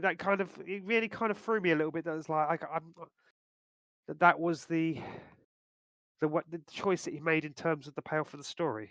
I didn't leave me with the story fulfilling enough for you. Yeah. Okay. That's cool. That's my personal take on it. Cool. Did you walk away from it fulfilled or not fulfilled? So, a few caveats. First of all, I watched it this week, in July 2024. So I watched it away from all the hype. I watched it over the span of 3 nights, an hour a night. So I didn't watch it in one go as well. So I sort of watched it like 3 episodes, I suppose you could say, which I actually think it would have been better if this was a TV show. Because, like, it does condense a lot of information down into 3 hours. I've listened to multiple podcasts and done a bit of research. Well, not loads, because this is not a deep analysis of this movie. We're just going to give our, like, surface thoughts. But I know that this is not completely historically accurate, and I know that certain decisions were made with the narrative to try and make it more dramatic. You know, yes, Strauss was an arsehole. Yes, Strauss did put him through that. Yes, he did do that, but there's more information to add context to that. But, you know, I do have an interest in the World War II era, the atomic bomb. Maybe I'm a bit biased, but I actually quite liked it. Oh. You know, I actually liked it. I actually think this could be his best film since The Dark Knight. I'm going to be honest. For a few reasons. There was less walking and talking and exposition. You know, while much of the drama in this film is them talking about stuff in labs, right? And talking about stuff on trains. A lot of it was not necessarily expository. In the end, while it was exposing information, these are scientists explaining things to each other, and it made sense within the narrative. Yeah, that's literally how the conversation will flow between scientists. Correct. One of my biggest problems with Nolan films is how heavy-handed the exposition is, and it really takes me off the film, and it makes me feel patronised. Whether there's not studios telling him that his films are too smart, whether he thinks his audience is dumb, I don't know, but it really grates on me. Even in Batman Begins, it happens. You know, when like the train's going into the fucking the whatever it is, the water tank, and the guy's going, the train's coming to the water tank. If it manages to hit the water tank, it's going to explode. And it just gives this 10-minute explanation about nothing. And I'm just like, don't tell me, show me. And I like the fact that in this film, he spent a lot of time showing a lot of Oppenheimer's emotions and thoughts and feelings are shown through imagery. And that made it more inferable and more interesting to me personally. You know, lots of metaphor. Well, you mean like the sequence with the audience? Where A lot of it, yeah. The sound design, for example, for that with the stamping of the feet, sort of represented like him being applauded, but also the rumbling of the earth and the rumbling of the bombs. I thought that was good. I thought after listening to some podcasts and hearing some descriptions of Oppenheimer himself, Cillian Murphy actually embodied the human being. I've not read Prometheus, the book. I want to. It's very long, but I'm definitely interested in reading it. But I thought Cillian Murphy absolutely fucking smashed it, and he absolutely deserved that Oscar. 100%. Like, I thought it was an incredible performance, personally. This is someone who, according to the film, let's say, let's not talk about real life. We'll talk about the film, who helps build the bomb to end the war, and then sort of has to deal with the ramifications of it, and is basically almost, martyred for it, and also kind of tries to martyr himself because of his guilt. And I found quite thrilling. The sequence when they're developing the bomb was kind of filmed like a thriller, and it had a certain amount of pace to it that was quite. That part was invested. interesting. Yeah, I mean, when The you middle- watch the different middle part- personalities coming together. The middle part is the best bit of the film, for sure. Whether or not it was the right choice to have that as the middle or the end, I don't know. In the end, I guess you have the intro, the beginning, the middle, and the end of the story, him being the setup, him performing the deed, and then the after effects. And I think whether or not you think it makes it a good film or not, you have to sort of analyze what Chris Nolan is trying to say. And one of the theories I've heard is that he is showing creativity being stamped upon by bureaucracy.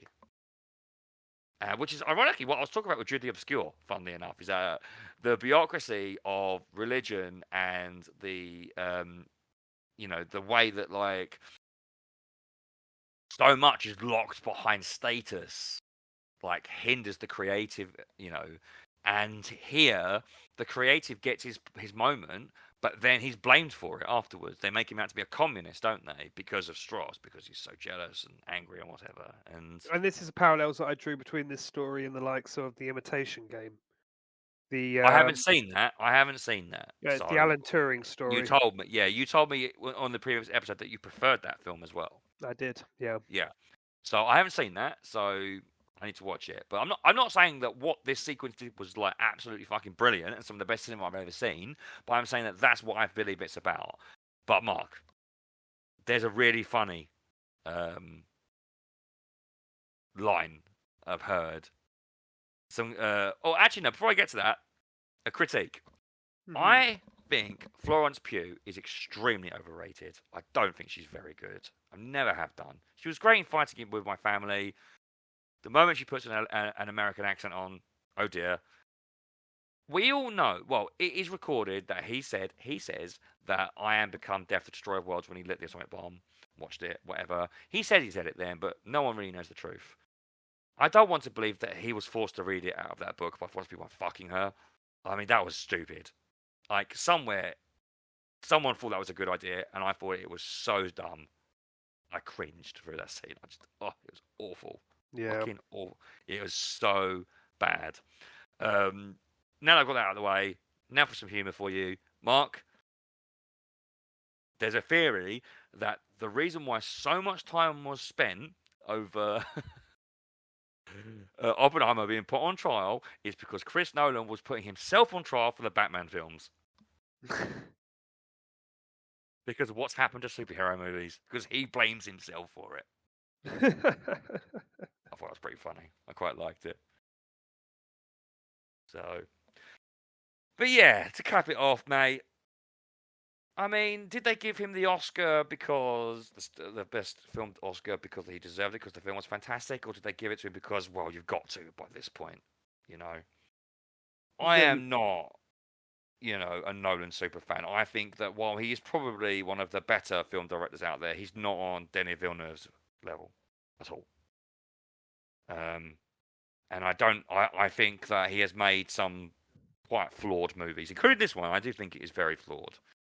I am interested maybe next season to do like a Chris Nolan special, actually, and sort of do it like rank the his best movies. and the worst. So. Yeah, rank his movies, really, because I still need to watch, what was it? That first obscure one that the Chris Nolan film fans always tell you about. I can't remember what it's called now. Prestige? No one knows about. No, before that, before Memento. There's one film that only real fans talk about. But What did you think of the actual explosion of the bomb? Did you think that was? I thought that was good. Yeah. I enjoyed that sequence where it shows them all out in the desert, laying down with their little Sun pieces cream of with float glasses. glass. Yeah, just kind of with that theory of the kind of like the idea that there's a potential for this to ignite the atmosphere. So they were still Yeah. possibly dealing with the fact that this could actually potentially end the world. Did you know that Groves in real life didn't actually know that could happen? They didn't tell him apparently. And also, I just want to mention, I actually think Matt Damon was fucking awesome in this. He was excellent. I did find him entertaining in this. He was like the best character he was the most relatable character in the show. Because he is the most normal Yeah. out of everyone. He's military. He's military. It's because he's He's military. so Military about matter of fact to getting these it guys done. that are dreamers Yes. that he kind of like you can see him treating them like children at times because he's kind of like he's the realist that's saying like, okay, so yeah, I get it, you're kind of you're building your legacy here, but like we need something to go fight those guys over there. And yeah, he was a good, like as I said initially, the acting I have no issue with in this movie. That some of the people that turned out really fucking well. And you're right, Matt Damon. It's the Nolanfication of what basically could have been a simple storyline for the sake. Yeah, it's just I felt that kind of convoluted a plot and resulted in a payoff. I'm going to be honest. I felt the same way about Tenet. I guess the ending on Tenet in the first 15 minutes of the movie, when you see the guy with the helmet, and then like just goes round and round and round and round for 2 hours, and I was yawning by the end of it. And then you got everyone explaining the plot to me. Like, shut up, just shut up. This film is not that smart. I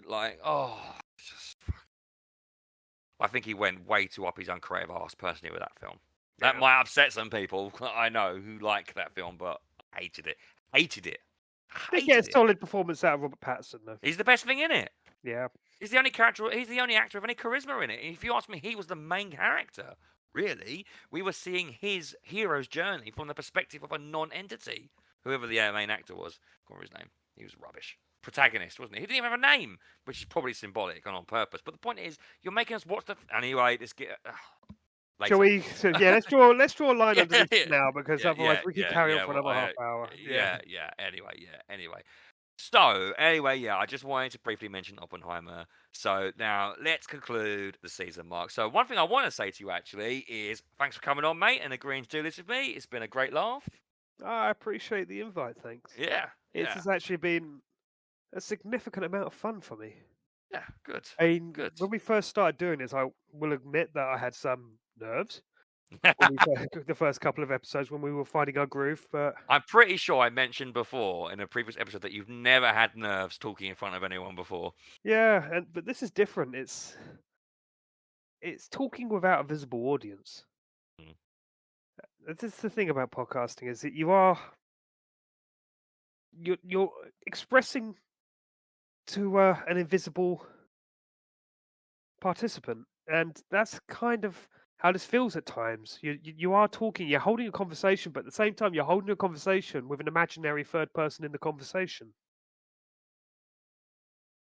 And it took me a little while to get my head around that. Initially, anyway. I mean, I've got a lot better at it, and it is a lot more fun sometimes to maybe take that concept, put it to one side, and just gush about the shit that you love.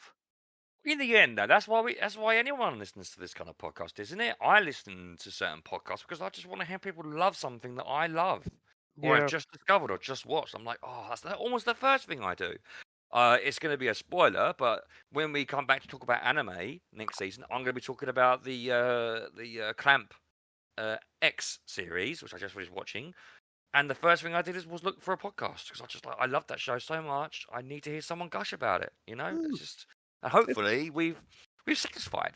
I've got a number of podcasts that have been going for years in my sort of like saved tabs on my phone, and every time I watch a movie that's from the last 5-10 years, I scroll through all of them and look for because I know these aren't people that are going to kind of lay into it or anything like that. They are going to give me perspective on a movie.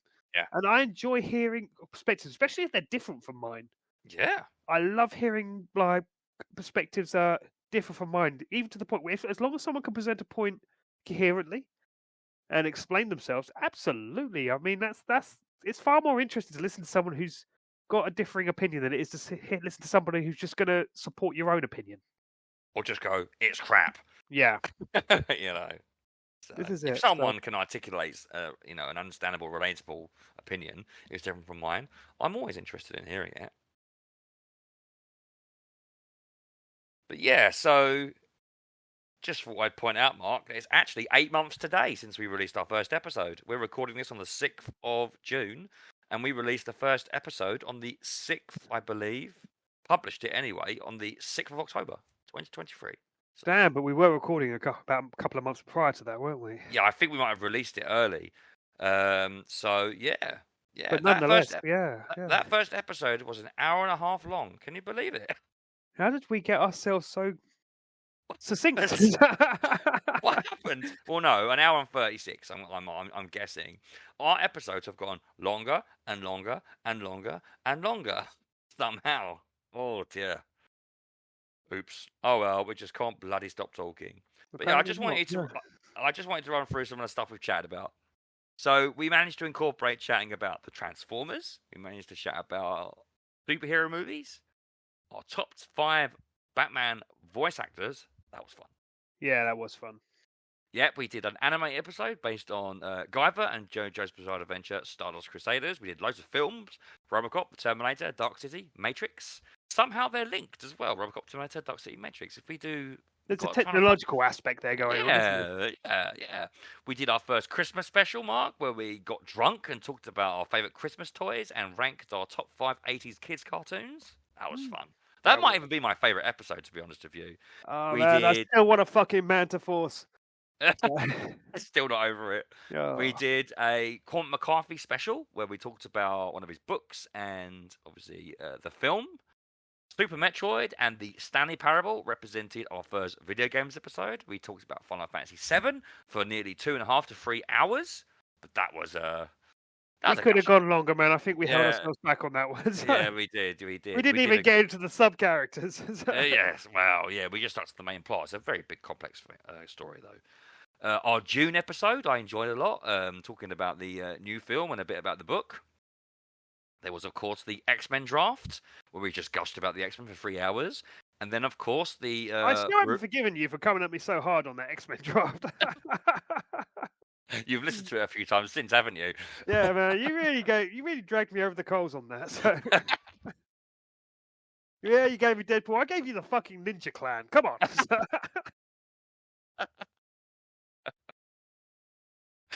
Oh dear, the next one's going to be even harsher, isn't it? Yeah. And then I'll say the previous episode of this, we did our top 10 wrestlers, and we talked about the film The Iron Claw. That was a fun one as well. So yeah, all kinds of emotions. Yeah. So yeah, next season I think we're gonna do more 80s and 90s and video movies and video game and anime discussions. We're going to be doing a 90s kids cartoon special for Christmas because we've got to, haven't we? We've done an 80s one. We've got to do a 90s one.